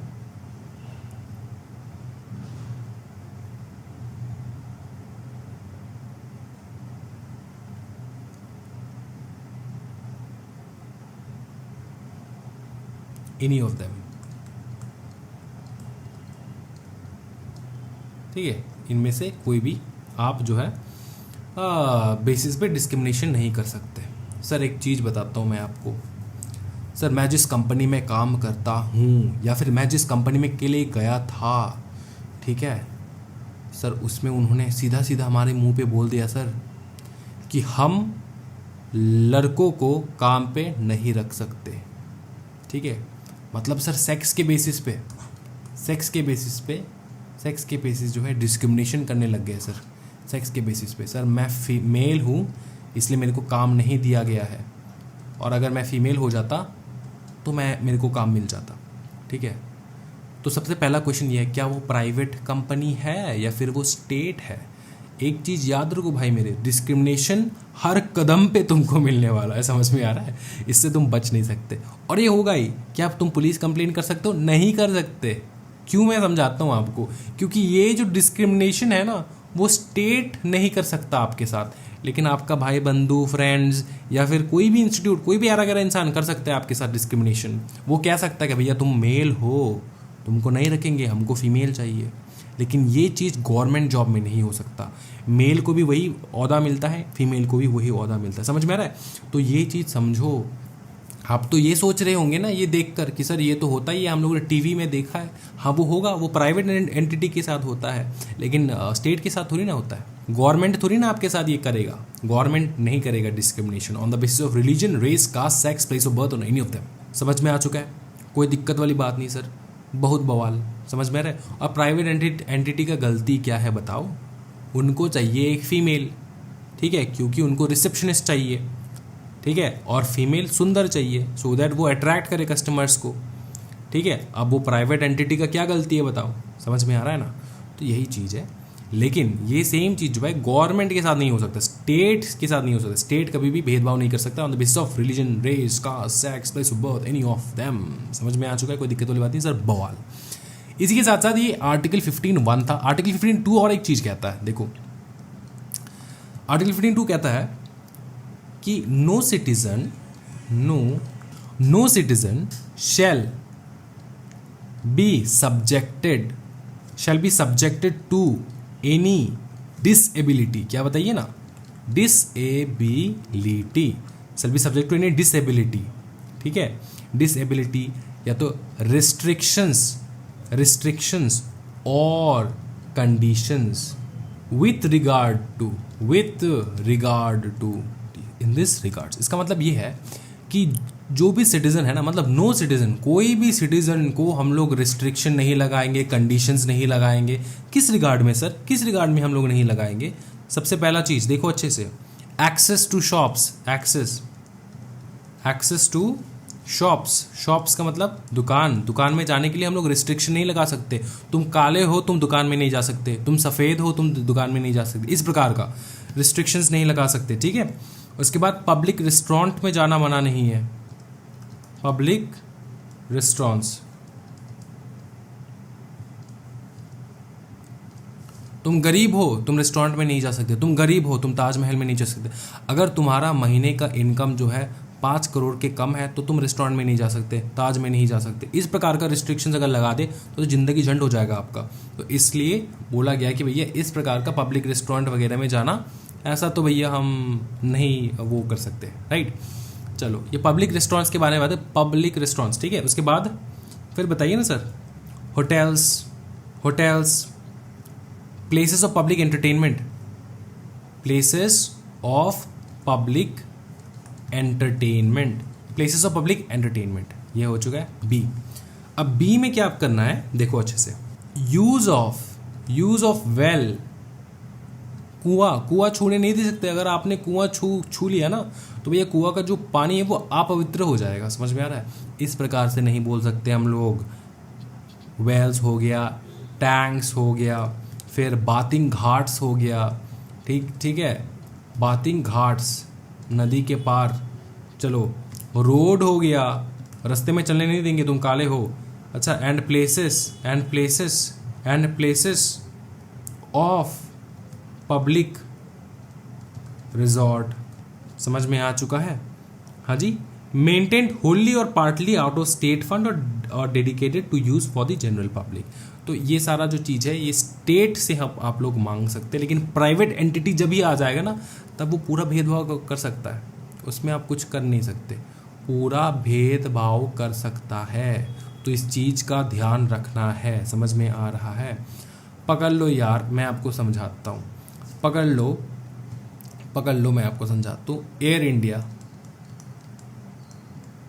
ये तो गवर्नमेंट था ना पहले, अब तो हो चुका है अपना टाटा जी का।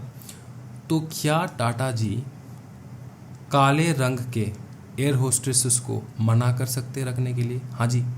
क्या आप डिस्क्रिमिनेशन का केस फाइल कर सकते हो? नहीं कर सकते, प्राइवेट हो चुका है ना वो, मतलब उस बंदे का हो चुका है ना। ये तो गवर्नमेंट का नहीं रहा, हाँ पब्लिक भी हो सकता है, कोई दिक्कत वाली बात नहीं है, लेकिन गवर्नमेंट का तो नहीं है ना। तो आप तो स्टेट से मांग सकते हो, इनसे नहीं मांग सकते, समझ में आ रहा है। लेकिन गवर्नमेंट ऑफ इंडिया जो है उनको काला सफ़ेद सब जो है उनको अपनाना पड़ेगा, समझ में आ रहा है। अब जो इंटरव्यूअर है, जो इंटरव्यू लेता है, अब वो थोड़ी ना तुमको बताएगा कि भैया आप थोड़े सावले हो, आपको नहीं लिया जा सकता। ये गवर्नमेंट कंपनीज वाले भी नहीं बताएंगे, समझ में, बोलेंगे कि भैया आपके में कोई कमी है इसलिए हम लोग नहीं ले रहे। तो ये सारा चीज़ ठीक है, और इसमें कोई मतलब शर्मिंदगी नहीं है। अगर हम लोग थोड़ा सावले हैं तब भी कोई दिक्कत वाली बात नहीं है, ठीक है। थोड़े गोरे हैं तो तब भी कोई दिक्कत वाली बात नहीं है, समझ में आ रहा है। कुछ चीज़ें हैं जो प्रैक्टिकल है और अपने को अपनाना पड़ेगा वो चीज़। चलो आगे बढ़ते हैं। तो ये आपको कॉन्स्टिट्यूशन में मैंने आपको समझा दिया है, ये चीज़ आर्टिकल 15 पूरा समझा दिया। अब हम लोग चलते हैं आर्टिकल 16 के तहत। आर्टिकल 16 सिंपल सा चीज़ कहता है। आर्टिकल 16 कहती है जॉब देंगे, जॉब, और जॉब में किसी भी प्रकार का डिस्क्रिमिनेशन अलाउड नहीं है, ठीक है। गवर्नमेंट जॉब्स में किसी भी प्रकार का डिस्क्रिमिनेशन अलाउड नहीं है। अच्छा, इसमें क्या बताया मैंने, तो इसमें शॉर्टकट में लिख दिया job discrimination not allowed. Actually है equality of opportunity in matters of public employment. क्या फटाफट लिख दो, बहुत बड़ा है, लंबा है। इक्वालिटी बताओ, इक्वालिटी ऑफ अपॉर्चुनिटी। अपॉर्चुनिटी में कोई खेद नहीं, अपॉर्चुनिटी जो है इसमें बहुत सारे इक्वालिटी आपको देखने को मिलेगा पब्लिक सेक्टर, गवर्नमेंट सेक्टर में, right. Equality of opportunity in matters of public employment. समझ में आया भाई मेरे? Equality of opportunity in matters of public employment मतलब आप हिंदू हो, मुसलमान हो, सिख हो, ईसाई हो, जो कुछ भी हो भाई मेरे, आपको पब्लिक जो आपका जो गवर्नमेंट है, हमारा जो इंडियन गवर्नमेंट है, वो आपको जॉब देगा, उसमें कोई दिक्कत वाली बात नहीं, उसमें कोई भी भेदभाव नहीं करेगा, काले हो, गोरे हो, लाल हो, सफ़ेद हो, नीले हो, पीले हो, ठीक है, कोई दिक्कत वाली बात नहीं है, आपको लिया जाएगा जॉब में। लेकिन लेकिन एक एक्सेप्शन है भाई, एक एक्सेप्शन, छोटा सा एक्सेप्शन है। यहाँ पर लिखते क्या, हाँ जी, नो डिस्क्रिमिनेशन, लिखो फटाफट, no discrimination on the basis of, या on grounds, on the following grounds, ऐसा भी लिख सकते हो, या फिर ऑन द ग्राउंड्स, ये थोड़ा हाई लेवल इंग्लिश है, on the grounds of religion, R for religion, R for race, C for caste, S for sex, ठीक है, फिर descent, place of birth etcetera. समझ में आ रहा है? इन सब में कोई भी भेदभाव नहीं हो सकता भाई मेरे, ठीक है, नो मिस। लेकिन लेकिन लेकिन लेकिन हाउएवर एक्सेप्शन है,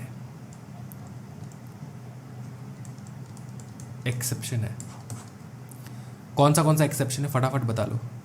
नंबर 1, और ये एक्सेप्शन इंपॉर्टेंट क्यों है ये मैं बताऊंगा। सबसे पहले मैं एक्सप्लेन करता हूँ, देखो समझो, अगर अचानक एक बीकॉम पास वाला बंदा आके गवर्नमेंट को कहे कि सर मुझे डॉक्टर बनना है, आप मुझे डॉक्टर के जगह पे नौकरी दे दो, मैं बीकॉम पास हूँ, तो क्या उसको नौकरी दिया जाएगा? गवर्नमेंट बोलेगा नहीं दे सकते, वो आ जाएगा आर्टिकल 16 लेकर, बोलेगा सर आपने इक्वालिटी दिखाए यहाँ पे, आर्टिकल 16 बोलता है कि भैया पब्लिक सेक्टर में जो है आपको जॉब देना ही पड़ेगा, ठीक है, आप ना भेदभाव नहीं कर सकते, मैं थोड़ा कम पढ़ा लिखा हूँ इसलिए आप भेदभाव नहीं कर सकते, ऐसे करके आर्टिकल 16 लेकर आ जाएगा। इसलिए गवर्नमेंट ने यहाँ पर एक्सेप्शन डाल दिया, बोले कि सब सुनो बुर्बक, अगर कोई भी जॉब है विच रिक्वायर्स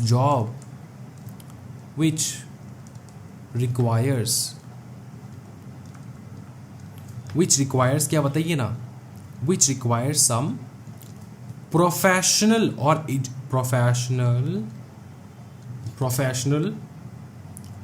एजुकेशनल क्वालिफिकेशन,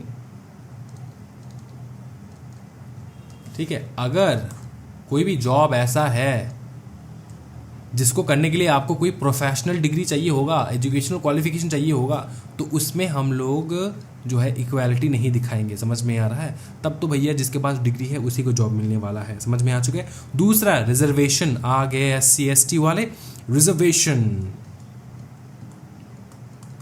ठीक है, ये बहुत इंपॉर्टेंट है। SC ST OBC, ठीक है, इनके लिए भैया सीट रिजर्व्ड है। समझ में आ रहा है?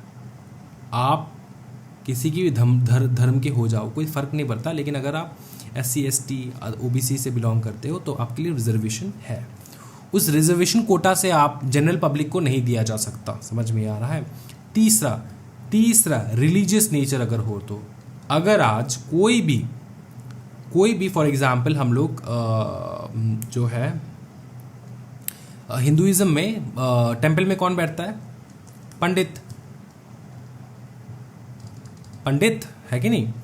और फॉर एग्जांपल इस्लाम में मॉस्क्यू में कौन बैठता है? हाँ जी, मौलाना, ठीक है, correct me if I am wrong. तो देखो इसमें क्या हो जाता है, अगर कोई भी जॉब है, फॉर एग्जांपल एक मंदिर है, ठीक है, एक मंदिर है जो कि गवर्नमेंट चला रहा है, इस मंदिर को गवर्नमेंट का है, इसमें जॉब चाहिए, जॉब वैकेंसी निकला है 5 पंडितों का, 5 पंडित, तो क्या भैया मौलाना साहब यहाँ पे आके क्या पूजा पाठ कर सकते हैं? नहीं कर सकते। उसी प्रकार से पकड़ लो यार, कोई मॉस्क्यू है जो गवर्नमेंट कंट्रोल कर रहा है, उसमें वैकेंसी निकला है 5 मौलानों का, तो क्या वहाँ पे पंडित जी जाके बैठ सकते हैं? नहीं कर सकते ना, रिलीजियस नेचर का है। तो इसलिए कहा जाता है यहाँ पे एक्सेप्शन में रिलीजियस नेचर भी दे दे। कोई भी जॉब है जो रिलीजियस नेचर का हो, उसमें भैया हम लोग भेदभाव करेंगे, आपको जो उखाड़ना है उखाड़ लो। समझ में आ चुका है? ठीक है, आर्टिकल 17 जाएंगे हम लोग। आर्टिकल 17 क्या कहता है? हाँ जी, abolition of untouchability, abolition of untouchability, ठीक है, एबोलिशन ऑफ ये एक ही लाइन में आपको समझा दूंगा मैं, इसमें कुछ करने की ज़रूरत नहीं। एबोलिशन ऑफ अनटचेबिलिटी का मतलब यही है छुआछूत। समझ में आ रहा है? छुआछूत मतलब, हाँ जी, मतलब किसी से दूर भागना, वो अगर आपको छू दे तो अन्याय हो जाएगा, पाप हो जाएगा, है कि नहीं। छोटा कास्ट, बड़ा कास्ट, इस प्रकार का पहले था ना। हाँ जी, तो ये एबॉलिश कर दिया है, ठीक है। सब इक्वल है, सब इंसान है, इस प्रकार से हम लोगों ने कर दिया है। समझ में आ रहा है। हाँ जी, एबॉलिशन ऑफ अनटचएबिलिटी, ठीक है। एबॉलिशन ऑफ बताइए ना, अनटचएबिलिटी। अच्छा, अनटचेबिलिटी में एक पॉइंट उन लोगों ने घुसाया है, बोले कि बॉयकॉट, सोशल बॉयकॉट का मतलब अनटचेबिलिटी नहीं है, ठीक है। बॉयकॉट मतलब बॉयकॉट करना। देखो, अगर हम लोग किसी भी जात से लेकर हम लोग बॉयकॉट कर रहे हैं, मतलब उस जाति को हम लोग छू नहीं सकते, इस प्रकार के हम लोग कर रहे हैं, तो गलत है, राइट। लेकिन सोशल बॉयकॉट, जैसे कि पकड़ लो, हम लोग इंडियन ही पहनेंगे, हम लोग इंडियन कपड़ा यूज़ करेंगे, हम लोग इंडियन मटेरियल्स यूज़ करेंगे, हम लोग बाहर देश का मटेरियल, चाइना प्रोडक्ट्स यूज़ नहीं करेंगे, सोशली बॉयकॉट करना चाइनीज़ प्रोडक्ट को, तो क्या वो अनटचेबिलिटी आर्टिकल 17 के अंदर आएगा? वो नहीं आएगा। समझ में आ रहा है ना, कोई दिक्कत वाली बात नहीं सर, आराम से समझ चुके। आर्टिकल 18 के बारे में बता दीजिए सर। आर्टिकल 18 बहुत सुंदर सा चीज़ कहता है abolition of titles. Abolition of titles एक ही लाइन में समझा दूंगा। टाइटल का मतलब सर, टाइटल का मतलब होता है सर। जैसे जब अंग्रेज थे, हम सबको, भैया हम इंडियन लोग, उनको सभी को ही सर बुलाना पड़ता था। क्या ये सर बुलाना सही है? नहीं है सर, ये सर बुलाना सही नहीं है सर। हम जो आपको सर बुलाते हैं वो अलग सर है यार, वो टीचर वाला सर है, ये सर अलग है। समझ में आ रहा है? वो टीचर वाला सर नहीं है, वो मतलब सर, टाइटल। समझ में आ रहा है? सर राज बहादुर, ये टाइटल्स थे पहले, ठीक है। राय साहेब, फिर नाइट। अच्छा, नाइट का टाइटल किसको मिला है? रविंद्रनाथ टैगोर को। समझ में आ रहा है? फिर चलो सिंपल सा ही समझाता हूं मैं। जैसे सचिन तेंदुलकर, उसको टाइटल मिला है सर, तो क्या हम लोग सचिन तेंदुलकर को सर सचिन तेंदुलकर बुलाते हैं? क्या वो ब्रिटिश वाला सर हम लोग यूज़ करते हैं? नहीं, हम लोग ये सर जो यूज़ करते हैं, ये नॉर्मल वो टीचर स्टूडेंट वाला सर यूज़ करते हैं, ये रेस्पेक्ट दे के। समझ में आ रहा है? तो इस चीज़ का आपको ध्यान में रखना होगा, ठीक है। इन प्रकार के जो है ना, एक जहाँ पे हम लोग, ये क्यों बैन है, सुनो, एबोलिश क्यों किया गया है टाइटल्स को, इससे पता लगता है कि भैया आप उच्च जाति हो, ठीक है, उच्च जाति के प्राणी हो, ठीक है। तो ये सारा जो है हटाया गया है। समझ में आ रहा है? ठीक है, तो आप ये हम लोग एबॉलिश कर दिए। लेकिन कुछ चीज़ एक्सेप्शन में आ चुका है, यहाँ पे एक्सेप्शन में आ चुका है। अगर आपको मिलिट्री टाइटल मिल चुका है, फॉर एग्जाम्पल कर्नल, ठीक है, कर्नल का आपको टैग मिला, कर्नल का आपको टाइटल मिला है, ठीक है, मेजर का टाइटल मिला है, क्या ये भी एबॉलिश कर देंगे? नहीं, ये एबॉलिश नहीं करेंगे। ये आप जिस दिन आपको टाइटल मिला है, मरते दम तक सब लोग आपको मेजर बुला सकते हैं, सब लोग आपको कर्नल बुला सकते हैं। समझ में आ रहा है? या तो एकेडमिक्स हो जाए, एकेडमिक्स जैसे कि CS, CMA, CA, भाई इतना दुख दर्द करके आपको डिग्री मिलेगा, तो क्या आप नहीं चाहोगे कि लोग आपको CS बुलाए? CS प्रीति, CS रणछोड़ दास चांचर, ठीक है, तो इस प्रकार से बुलाए, है कि नहीं? तो ये भैया जो है ये अलाउड है, इसमें कोई दिक्कत वाली बात नहीं है, ठीक है। आर्टिकल 18 हो चुका है। अबॉलिशन ऑफ टाइटल्स, क्या क्या अबॉलिशन ऑफ टाइटल्स में क्या क्या है?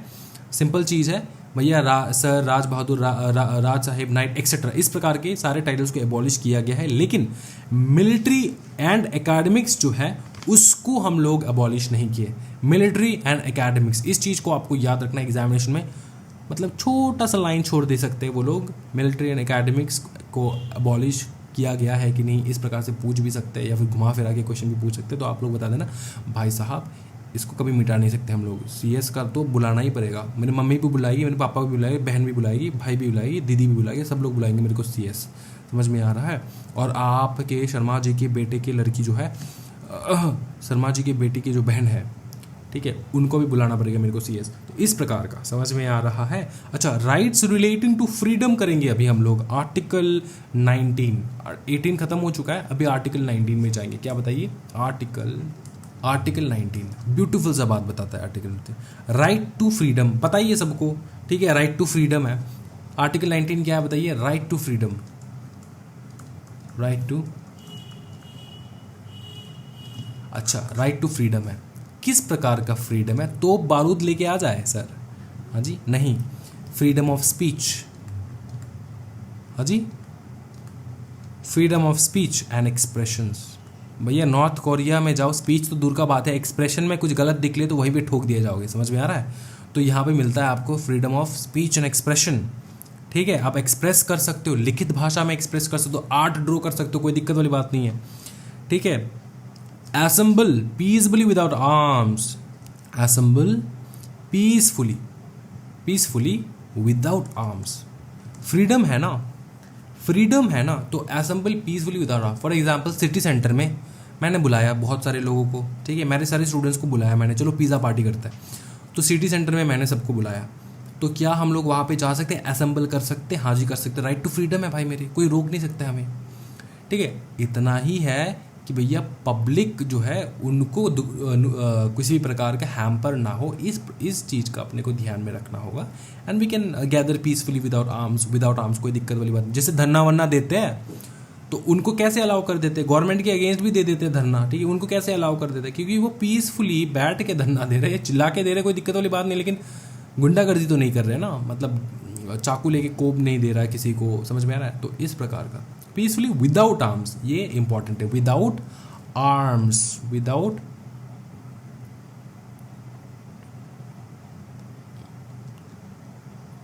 ये है एक प्रकार का AK-47, ठीक है, इससे गोली जाता है, इससे लेज़र लाइट जाता है, समझ में आ रहा है?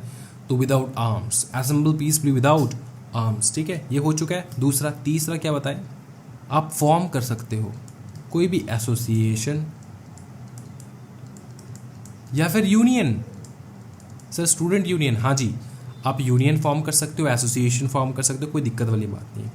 आप मूव कर सकते हो भाई मेरे, move freely through out the territory of India, through out the territory of India,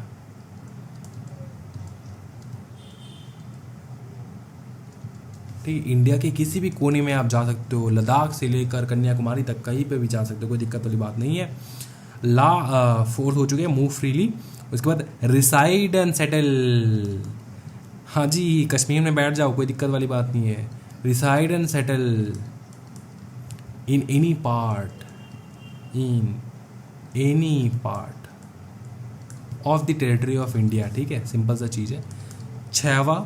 छठवा जो बोले practice any profession, practice any profession, और ऑक्यूपेशन, ठीक है, या फिर ट्रेड और बिजनेस, ठीक है, और बिजनेस, तो इन any part of the territory of India. अच्छा, इस चीज़ को याद कैसे रखना है, मैं एक प्रोसीजर बता देता हूँ, आप लोग डर जाते हो, ठीक है, ये सारा चीज़ देख के, इतना सिंपल है। याद कैसे रखना है, सबसे पहले मैं ब्यूटीफुली समझाता हूँ, थोड़ा इलॉजिकल लगेगा, लेकिन इसी प्रकार से मैं भी याद करता हूँ इन सारी चीज़ों को। सबसे पहले तो भैया बोलने के लिए कोई खर्चा नहीं लगता, स्पीच एंड एक्सप्रेशन आराम से दे सकते हैं। तो स्पीच एंड एक्सप्रेशन किसको देंगे? पब्लिक को बुलाएंगे, चलो असेंबल करते हैं पीसफुली, ठीक है, गन वगैरह लेकर मत आ जाना, ठीक है, असेंबल करेंगे पीसफुली। असेंबल करके क्या करेंगे? अपना खुद का एक एसोसिएशन बनाएंगे या फिर यूनियन बनाएंगे। फिर सर क्या करेंगे? फिर हम घूमेंगे through out the territory of India, हम लोग सबको जागरूक करेंगे, समझ में आ रहा है? And through out the territory of India हम लोग घूमेंगे।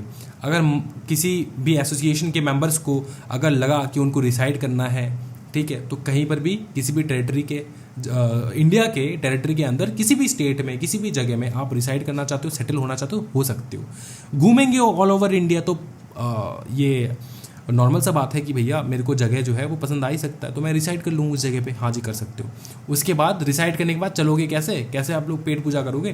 प्रैक्टिस करेंगे ना, प्रोफेशन, ऑक्यूपेशन, ट्रेड या फिर बिजनेस, इस प्रकार से आप याद कर सकते हो। समझ में आ रहा है? ये मैंने आपको तरीका बता दिया, गुरु मंत्र बता दिया भाई मेरे, सच्ची में इसमें एक लाइक तो बनता है, इसमें एक लाइक बनता है, वीडियो का लाइक ज़रूर करना है, ठीक है। चलो ये तो हो चुका है। उसके बाद सर बताइए ना, उसके बाद क्या है? उसके बाद है एक छोटा सा चीज़, ये जो स्पीच एंड एक्सप्रेशन के बारे में हम लोगों ने बताया ना, स्पीच एंड एक्सप्रेशन, इसमें कुछ एक्सेप्शंस है, कुछ एक्सेप्शंस नहीं है तो कन्हैया कुमार को एवे ही उन लोगों ने उठा के लेकर चले गए। हाँ जी, जेएनयू में जो, क्या बताइए ना, जेएनयू में जो नारेबाजी हो रहे थे, इंडिया तेरे हिंदुस्तान तेरे टुकड़े होंगे, टुकड़े टुकड़े गैंग, तो ये फ्रीडम ऑफ स्पीच के अंदर आता है? नहीं आता है। इसलिए तो स्पीच कुछ भी नहीं बोल सकते, कुछ भी बकवास नहीं बोल सकते आप, समझ में आ रहा है? तो इसमें एक्सेप्शन बोल दिया, बोले कि भैया देखो सिंपल सा चीज़ है, रिस्ट्रिक्शन लगा दिया हम लोगों ने, आर्ट रिस्ट्रिक्शन लगा दिया, हम लोगों ने आर्टिकल 19 के ऊपर सीधा आर्ट रिस्ट्रिक्शन लगा दिया हमने, सीधी सीधी बात, नो बकवास। नंबर पहले, sovereignty and integrity of India के अगेंस्ट आप कुछ बोल नहीं सकते। Sovereignty and integrity of India के अगेंस्ट कुछ नहीं बोल सकते। अगर आपने कुछ बोला जो इंडिया के इंटीग्रिटी को, सॉवरेनिटी को हार्म हुआ, तो भैया आपका जो है जुलूस निकाला जाएगा, समझ में आ रहा है? नंबर 2, आ जाओ फटाफट, security of the state. Security of the state को अगर हार्म हो रहा है, मतलब अपने इंडिया के सिक्योरिटी को हार्म हो रहा है, तब भी आपका कीमा बनाया जाएगा। आप लोग उल्टा सीधा चीज़ नहीं बोल सकते, आप लोग डिसरप्ट नहीं कर सकते। क्या बताओ ना, ये वर्ड बहुत ब्यूटीफुल है, डिसरप्ट नहीं कर सकते। क्या चीज़? Friendly relation with the other state, with foreign state, I mean friendly relation with foreign state, ठीक है। नंबर 3 हो चुका है। नंबर 4, पब्लिक ऑर्डर को आप ऐसे नहीं कह सकते कि हम नहीं मानने वाले, ऐसा नहीं। नंबर 5 देखो फटाफट, डिसेंसी और मोरालिटी के अगेंस्ट में अगर आपने कुछ बोल दिया, डिसेंसी और मोरालिटी, किसी भी धर्म जात पात इसके ऊपर आपने कुछ बोल दिया उल्टा सीधा चीज़, ठीक है। कंटेम्प्ट ऑफ कोर्ट के अगेंस्ट, कंटेम्प्ट ऑफ कोर्ट। फिर 7, डिफेमेशन। आप मतलब जो माइक्रोफोन होता है ना, जो बहुत बड़ा आवाज़ निकलता है, जैसे हम लोग पब्लिक गैदरिंग में यूज़ करते हैं, तो वो जो माइक्रोफोन है उससे आप पीएम मोदी को गाली दे रहे हो, ठीक है, डिफेमेशन कर रहे हो। चलो 8 number, incitement to an offence. Incitement to an offence का मतलब होता है कोई भी ऑफेंस, काम नहीं, ऑफेंस, कोई भी ऑफेंस को जो भड़कावा स्पीच होता है वो आप दे रहे हो किसी भी ऑफेंस के लिए, कोई भी ऑफेंस करने के लिए आप बोल रहे हो कि भैया उसको मार डालो, इस प्रकार का भड़का रहे हो आप पब्लिक को, ठीक है। भड़कावा हुआ स्पीच इस प्रकार से नहीं दे सकते आप, समझ में आ रहा है? हाँ जी, कोई दिक्कत वाली बात नहीं, बहुत ब्यूटीफुल सर, ठीक है। इसको याद कर सकते हो? हाँ जी याद कर सकते हो, कोई दिक्कत वाली बात नहीं है सर, याद कर लेंगे। आर्टिकल 20 की तरफ चलते हैं हम लोग, ठीक है। आर्टिकल 20 क्या कहता है? देखो ब्यूटीफुल सा चीज़ कहता है आर्टिकल 20। आर्टिकल 20 कहता है बहुत ब्यूटीफुल सा एक चीज़, आर्टिकल 20 गारंटी देता है, सीधा सीधा गारंटी देता है आर्टिकल 20 अपने सिटीजन्स को, टू ऑल सिटीजन और नॉन सिटीजन, अगर आप सिटीजन हो और नॉन सिटीजन हो तब भी, ठीक है। 3 मेनली ये 3 चीज़ जो है ना, ये 3 चीज़ जो है ये गारंटी देता है। आप सिटीज़न हो, आप पाकिस्तान से आए हो, आप आए हो बताओ ना, नेपाल से आए हो, आप आए हो यूएसए से आए हो, आप आयरलैंड से आए हो, कहाँ से आए हो? आइसलैंड, ग्रीनलैंड, कहाँ पे? हाँ जी, रशिया। अरे तब तो दोस्त हो आप हमारे। अच्छा जो भी हो, आप कहीं से भी आए हो, आपको ये 3 राइट ज़रूर मिलेगा। सबसे पहला है protection against ex post facto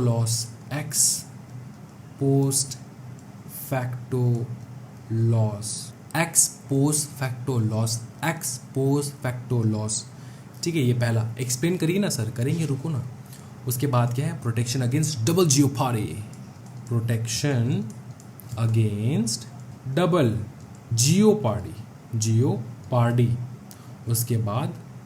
उसके बाद protection against self incrimination,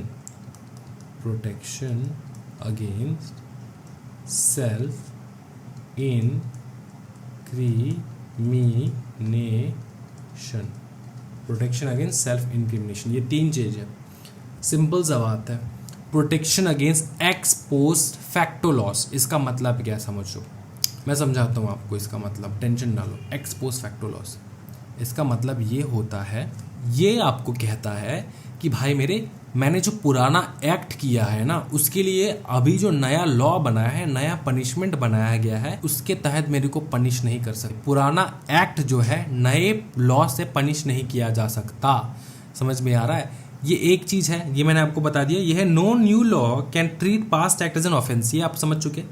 and इसी के साथ और एक लाइन लिखिए आप, it also can not increase the punishment for the past offence. मतलब आप पकड़ लो आप जेल में हो, ठीक है, आप जेल में, चलो इमेजिन करो ना क्या दिक्कत है, इमेजिन करो जेल में, अरे यार मज़े करो लाइफ के, कभी तो जेल जाया करो, जेल में जाओ, ठीक है, जेल गए आप, ठीक है, वहाँ पे आपको बोला गया कि आपका सज़ा जो है, जो भी आपने पनिशमेंट किया है उसका, आपने किसी भी पुलिस ऑफिसर के सर में टपली बजा के मतलब चले गए, ठीक है, सर में टपली बजा के सीधा चले गए आप, तो उसका पनिशमेंट है 30 दिन का जेल, ठीक है, 30 दिन का जेल उस वक्त था। तो जिस दिन आपका 29th डे हुआ जेल का, और एक ही दिन था जिस दिन आपको जेल जो है करना था, जेल में रहना था, उसके बाद you can go free, you are free. उसी दिन एक नया लॉ निकला, बोला कि भैया अगर किसी भी पुलिस ऑफिसर को टपली बजा के निकले तो आपको दिया जा सकता है, ठीक है, 6 महीने का जेल टाइम हो जाएगा 6 महीने। तो क्या वो पुलिस ऑफिसर आपको फिर से 6 महीने के लिए रोक सकता है? नहीं, क्योंकि आपने जब ये एक्ट किया था तब उसका लॉ जो है, तब उसका पनिशमेंट अलग था, तब 30 डेज़ के लिए था, तो आप 30 डेज़ के लिए ही रहोगे, आपको दोबारा 6 महीने के लिए रहने की कोई ज़रूरत नहीं है। ये मैंने एक्सप्लेन कर दिया आपको। प्रोटेक्शन अगेंस्ट एक्स मतलब पुराना, पोस्ट फैक्टो लॉस, ठीक है। चलो, प्रोटेक्शन अगेंस्ट डबल जियोपार्डी का मतलब मैं समझाता हूँ। आप गए एक साइबर कैफ़े में आप गए आराम से, ठीक है, साइबर कैफ़े का मालिक का जो वॉलेट था वो था कंप्यूटर के ऊपर रखा हुआ, उसने नोटिस नहीं किया, आप चुपचाप कंप्यूटर के ऊपर से उसके वॉलेट को पैंट में घुसा के, मतलब पॉकेट में घुसा के आप निकल गए, और वो देख लिया बंदा, फिर आपको बुलाया, आपको 2 थप्पड़ लगाया, फिर आपको जेल में लेकर गया, तो आपको जेल में सारा रात रहना पड़ा।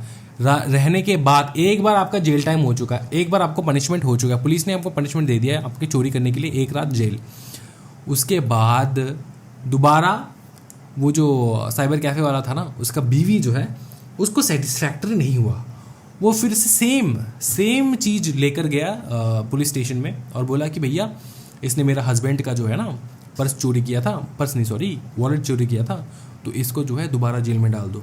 तो पुलिस ऑफिसर उसको कहता है, देखो भाभी जी, बात कुछ ऐसा है कि अपना कॉन्स्टिट्यूशन राइट देता है प्रोटेक्शन अगेंस्ट डबल जियोपार्डी, एक क्राइम के लिए आपको 2 बार सज़ा नहीं दिया जा सकता, आपको एक ही बार सज़ा दिया जाएगा। समझ में आ रहा है?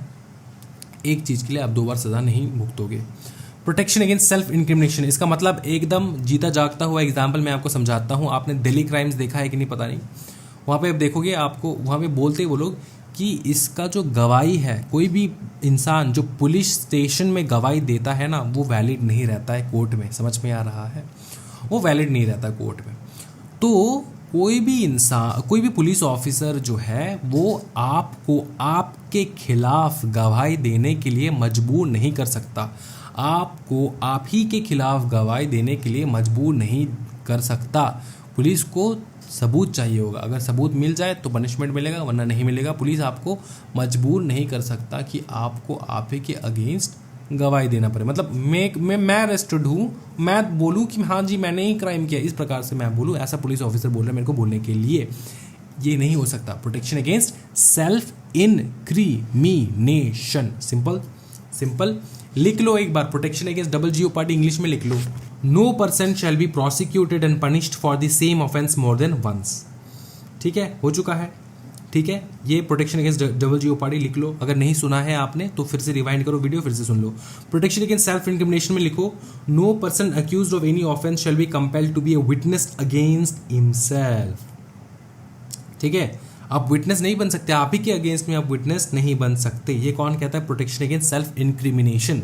अगर आप एग्जीक्यूटिव के स्टूडेंट होते ना तो मैं आपको और डिटेली समझाता, लेकिन वो रिक्वायर्ड नहीं है अभी, क्योंकि एग्जीक्यूटिव में दोबारा आपको पढ़ना होगा कॉन्स्टिट्यूशन ऑफ इंडिया, लेकिन आपको एमसीक्यू के हिसाब से पढ़ना होगा, इसलिए मैं एमसीक्यू के हिसाब से आपको पढ़ा रहा हूँ। समझ में आ रहा है? चलो ये हो चुका है, ये हो चुका है अपना आर्टिकल 20। अभी करेंगे हम लोग आर्टिकल 21। सर कितना करेंगे आज के दिन? पूरा करवा डालेंगे। हाँ, आर्टिकल्स कंप्लीट कर देंगे। आर्टिकल 21, आर्टिकल 21 क्या कहता है? आर्टिकल 21 कहता है कि नो पर्सन, देखो, no person shall B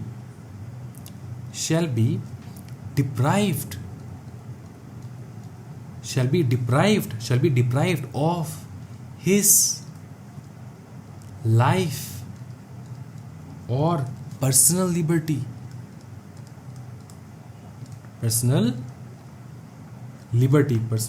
liberty except according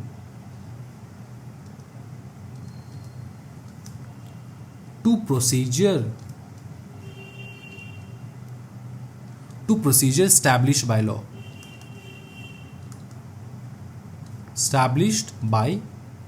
इसका मतलब क्या, मैं आप सब समझाता हूं आपको। यहां पर बोले कि भैया आपको आपका पर्सनल फ्रीडम कोई भी नहीं छीन सकता, पर्सनल लिबर्टी कोई भी नहीं छीन सकता आपसे। आप अपने जीवन को जीने का पूरा अधिकार रखते हो, कोई भी आपको डिस्टर्ब नहीं कर सकता। फॉर एग्जाम्पल, पकड़ लो आप सोए हो खटिया के ऊपर आपके घर में, और एक पुलिस ऑफिसर बैठा है आप ही के रूम के अंदर, बोल रहा है कि मेरे को देखना है तू कैसे सोता है, या फिर कोई भी इंसान, तो क्या आपके पर्सनल लिबर्टी को हैम्पर हो रहा है? हाँ जी, हैम्पर हो रहा है। तो क्या ये मना है? हाँ जी, ये मना है। लेकिन एक चीज़ बताओ आप, क्या हम लोग किसी क्रिमिनल के अगेंस्ट ये कर सकते हैं? हाँ जी, क्रिमिनल के अगेंस्ट ज़रूर किया जा सकता है। ठीक है, क्रिमिनल के अगेंस्ट किया जा सकता है। केस है, फटाफट लिख लो, केस का नाम लिख लो, खड़क सिंह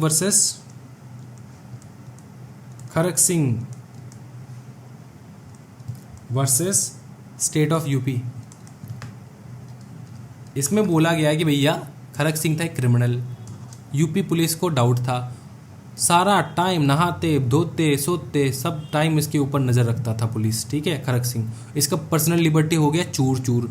तो क्या ये केस कर दिया, इसमें किसमें केस किया? कोर्ट में।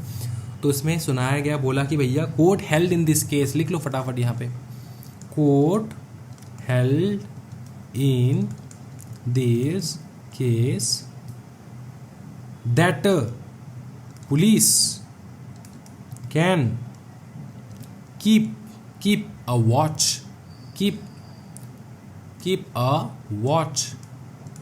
मतलब देखना, घड़ी वाला वॉच नहीं, देखना, watch on anti social people and bad character. समझा?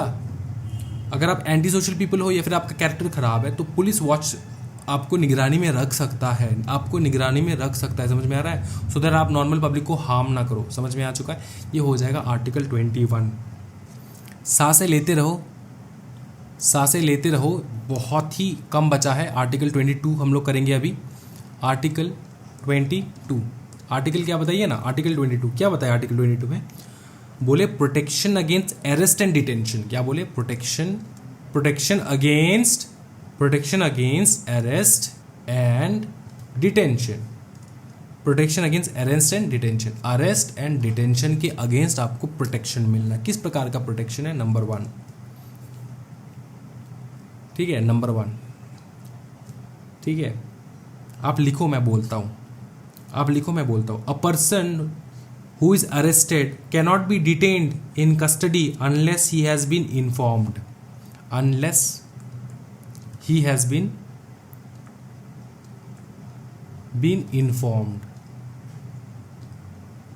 किस चीज का इन्फॉर्म? ऑफ द ग्राउंड्स किस कारण आपको अरेस्ट किया जा रहा है, ये बोले बगैर आपको अरेस्ट नहीं किया जा सकता।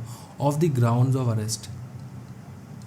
ठीक है, तो क्या है, a person who is arrested cannot be detained in custody, ठीक है, आपको कस्टडी में नहीं लिया जा सकता until he has been informed कि भैया आपका ग्राउंड्स क्या है अरेस्ट का, काहे आपको अरेस्ट कर रहे हैं पुलिस, ठीक है, पहला, ठीक है। फिर है right to consult, right to consult, अब किसको कंसल्ट करेगा, लीगल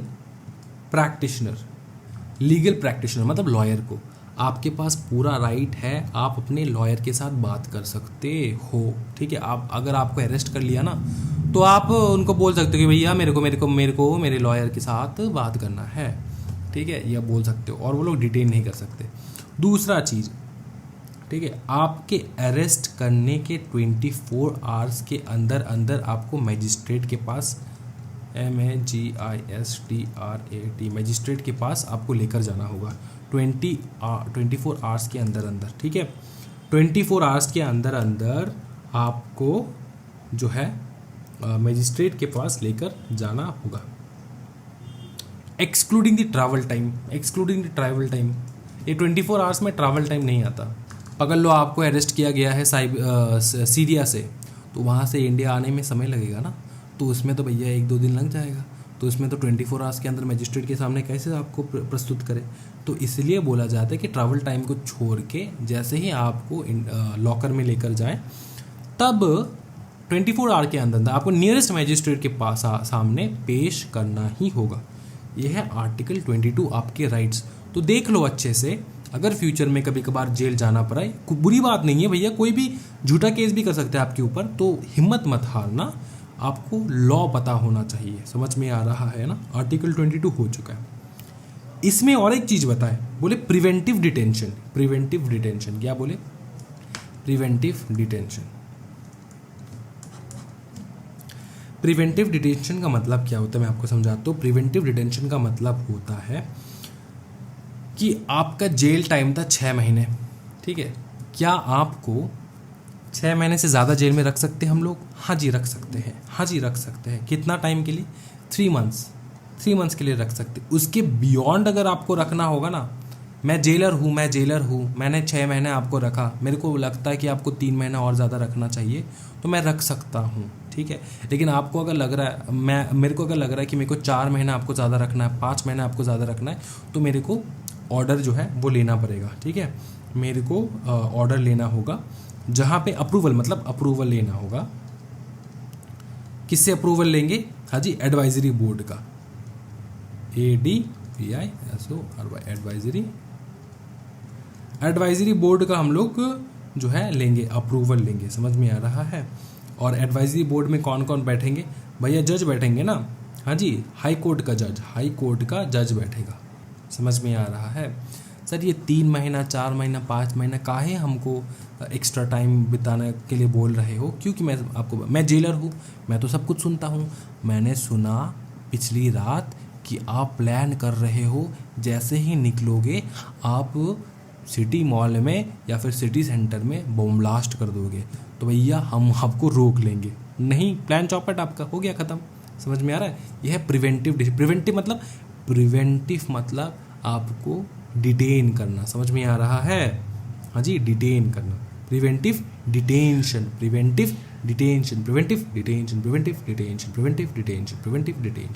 ठीक है। स्कूल में डिटेन हुए हो ना होमवर्क के लिए, उसी प्रकार का प्रिवेंटिव डिटेंशन, ठीक है।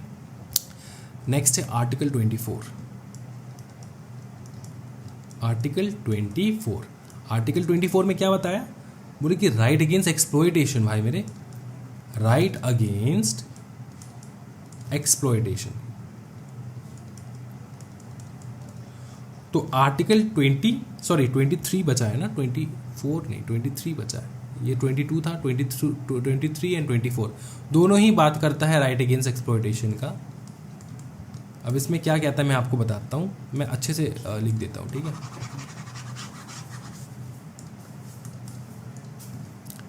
आर्टिकल 23 एंड आर्टिकल 24 दोनों ही एक्सप्लॉयटेशन के अगेंस्ट बात करता है, ठीक है। राइट अगेंस्ट एक्सप्लॉयटेशन, समझ में आ रहा है? 23 एंड 24 तो आर्टिकल 23 क्या कहता है, 24 क्या कहता है? आर्टिकल 23 कहता है कि ह्यूमन बीइंग का परचेस एंड सेल नहीं होना चाहिए। ह्यूमन बीइंग का परचेस एंड सेल नहीं होना चाहिए। समझ में आ रहा है? आर्टिकल 24 क्या कहता है? चिल्ड्रन को मना कर दिया ना, चिल्ड्रन को मना कर दिया है, 14 साल के नीचे के चिल्ड्रंस को मना कर दिया फ्रॉम वर्किंग कहाँ पे? हाँ जी, फ्रॉम वर्किंग इन फैक्ट्री और माइन और हैजर्डियस प्रोसेसेस में,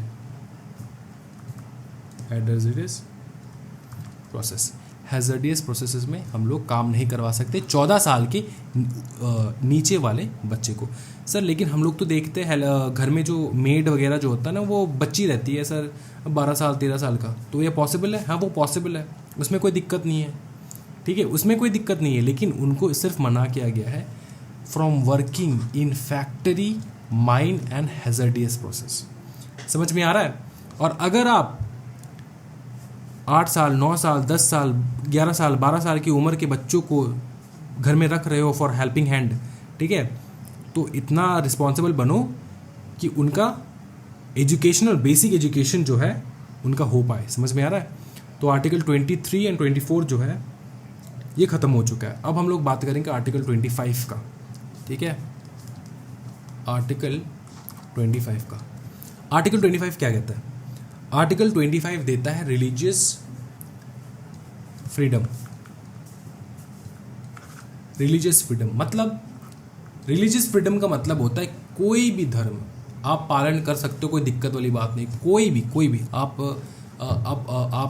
हिंदुइज्म फॉलो कर सकते हो, आप इस्लाम फॉलो कर सकते हो, आप जैनिज्म फॉलो कर सकते हो, कोई भी, ठीक है। ये रिलीजियस फ्रीडम देता है आपको। कौन देता है बताइए ना? आर्टिकल 25 स्पेसिफिकली क्या कहता है? स्पेसिफिकली कहता है number 1 right to freedom of conscience.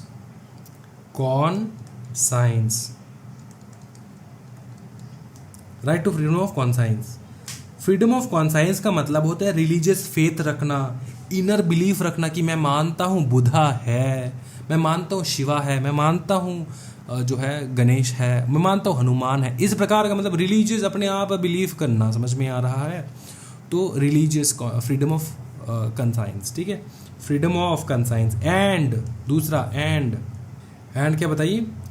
Right freely to confess, right freely to profess, practice and propagate. Profess, practice and propagate का मतलब ये होता है कि आप तो प्रैक्टिस कर ही रहे हो, लेकिन आप प्रोफेस भी कर रहे हो, प्रोपोगेट भी कर रहे हो। जैसे कि आप लोगों को बता रहे हो, आप लोगों को कृष्ण के बारे में ज़्यादा से ज़्यादा बता रहे हो, आप लोगों के क्रिश्चियनिटी के बारे में ज़्यादा से ज़्यादा बता रहे हो, ठीक है। तो इस प्रकार से प्रोफेस करना, पीसफुली करना। समझ में आ रहा है? ऐसा नहीं बंदूक के नोक पे आप बोल रहे हो भैया कन्वर्ट हो जा ना, क्रिश्चियनिटी में कन्वर्ट हो जा। समझ में आ रहा है? ऐसा नहीं करना है, ठीक है। तो प्रोफेस कर सकते हो, समझा सकते हो लोगों को कि ऐसा है, ये है, वो है। वो फॉलो करेंगे नहीं करेंगे वो उनके ऊपर है, राइट। चलो ठीक है, आगे बढ़ते हैं हम लोग। फाइनली हम लोग एकदम लास्ट पोर्शन पे आ चुके हैं। आर्टिकल 26 देखेंगे। आर्टिकल 26 बहुत ब्यूटीफुल सा चीज़ कहता है रिलीजियस लोगों के लिए। समझो, ये ग्रांट करता है to every religious denomination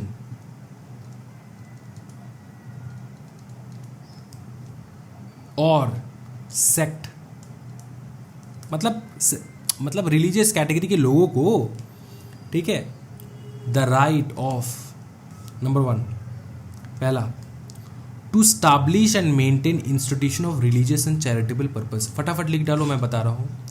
to establish and maintain institutions of religious and charitable purpose. मतलब आप इंस्टीट्यूशन बना सकते हो, ठीक है, आप इंस्टीट्यूशन बना सकते हो रिलीजियस पर्पस के लिए। आप इंस्टीट्यूशन बना सकते हो रिलीजियस पर्पस के लिए। आप कोई भी इंस्टीट्यूशन बना सकते हो रिलीजियस पर्पस के लिए, है कि नहीं। तो आप किसी भी प्रकार का जो है रिलीजियस इंस्टीट्यूशन के लिए बना सकते हो, ठीक है। To establish and maintain institution of religious and charitable purposes, ये हो गया नंबर 1, लिख दिए आपने, कोई दिक्कत वाली बात नहीं है। दूसरा, maintain its own affairs in matter of religion, ठीक है, मेंटेन ओन अफेयर्स, ठीक है। नंबर 3 क्या है बताइए, own and acquire movable and immovable property, movable and immovable property को आप ओन कर सकते हो, अक्वायर कर सकते हो, समझ में आ रहा है, कोई दिक्कत वाली बात नहीं, ठीक है। और उनको एडमिनिस्टर भी कर सकते हो इन अकॉर्डेंस ऑफ लॉ।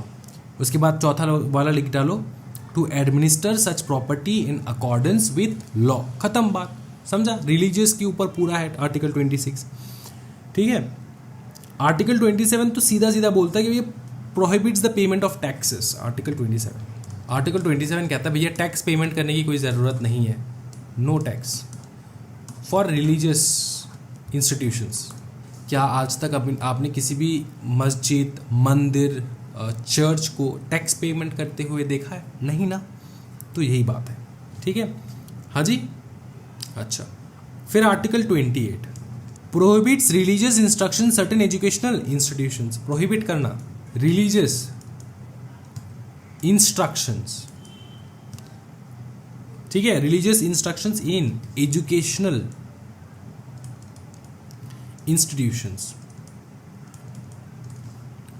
ठीक है। ये हमेशा चॉइस बाय चॉइस रहता है, सर्टेन लिख देते हैं, सर्टेन एजुकेशनल इंस्टीट्यूशन, तो वहाँ पे आप जो है रिलीजियस इंस्ट्रक्शंस नहीं दे सकते, आप नहीं दे सकते रिलीजियस इंस्ट्रक्शंस, ठीक है, एजुकेशनल इंस्टीट्यूशंस में, ठीक है। वहाँ पे सब इक्वलिटी रहता है, सब इक्वल है एजुकेशनल इंस्टीट्यूशन। ये आर्टिकल 28 हो चुका है।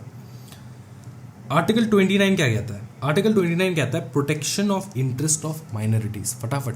आर्टिकल 29 कहता है protection of interest of minorities, minorities के इंटरेस्ट को प्रोटेक्ट करके रखना, समझ में आ रहा है? हाँ जी। ये किस प्रकार का इंटरेस्ट होगा? कल्चरल एंड एजुकेशनल राइट्स का इंटरेस्ट, क्या बताइए ना, cultural and educational rights. Article 29 क्या कहता है? Under the cultural and educational rights, right of minorities, ठीक है। तो इसमें क्या बोला ये जाता है कि protection of interest of minorities. इसमें क्या बोला जाता है, मैं एक्सप्लेन कर देता हूँ। बोले कि no citizen can be denied admission into any education institution maintain by the state और receiving aid out of the state fund on grounds only of religion, race and caste. इसका मतलब क्या है? Protection of interest of minorities. For example मैं आपको समझाता हूँ। ये एक फॉर एग्जाम्पल मैं बात करता हूँ इंडिया में, ठीक है। इंडिया में फॉर एग्जाम्पल हिंदुइज्म ज़्यादा है, ठीक है। तो हिंदू स्कूल जो है ये एक हिंदू स्कूल है, ठीक है, एक हिंदू स्कूल है। इसमें फंड जाता है 2 करोड़ एवरी ईयर, ठीक है। इसी के बाजू में एक क्रिश्चियन स्कूल है, इसमें फंड जाता है 10 लाख। भाई डिस्क्रिमिनेशन हो रहा है सर, डिस्क्रिमिनेशन हो रहा है, समझ में आ रहा है? या तो डिनाई कर देना कि भैया आप क्रिश्चियन हो, आप माइनॉरिटी हो, यहाँ पे आपको नहीं देने वाले हम लोग, इस प्रकार से डिनाई कर देना। इस प्रकार का भेदभाव नहीं हो सकता, ठीक है, समझ में आ चुका है? अच्छा, आर्टिकल 29 हो चुका है। 30, आर्टिकल 30 क्या कहता है? आर्टिकल 30 कहता है सीधा सीधा बात, बोले कि right of minorities to establish and administer educational institution, ठीक है। राइट ऑफ माइनॉरिटीज टू, क्या बताइए ना, स्टैब्लिश एंड एडमिनिस्टर,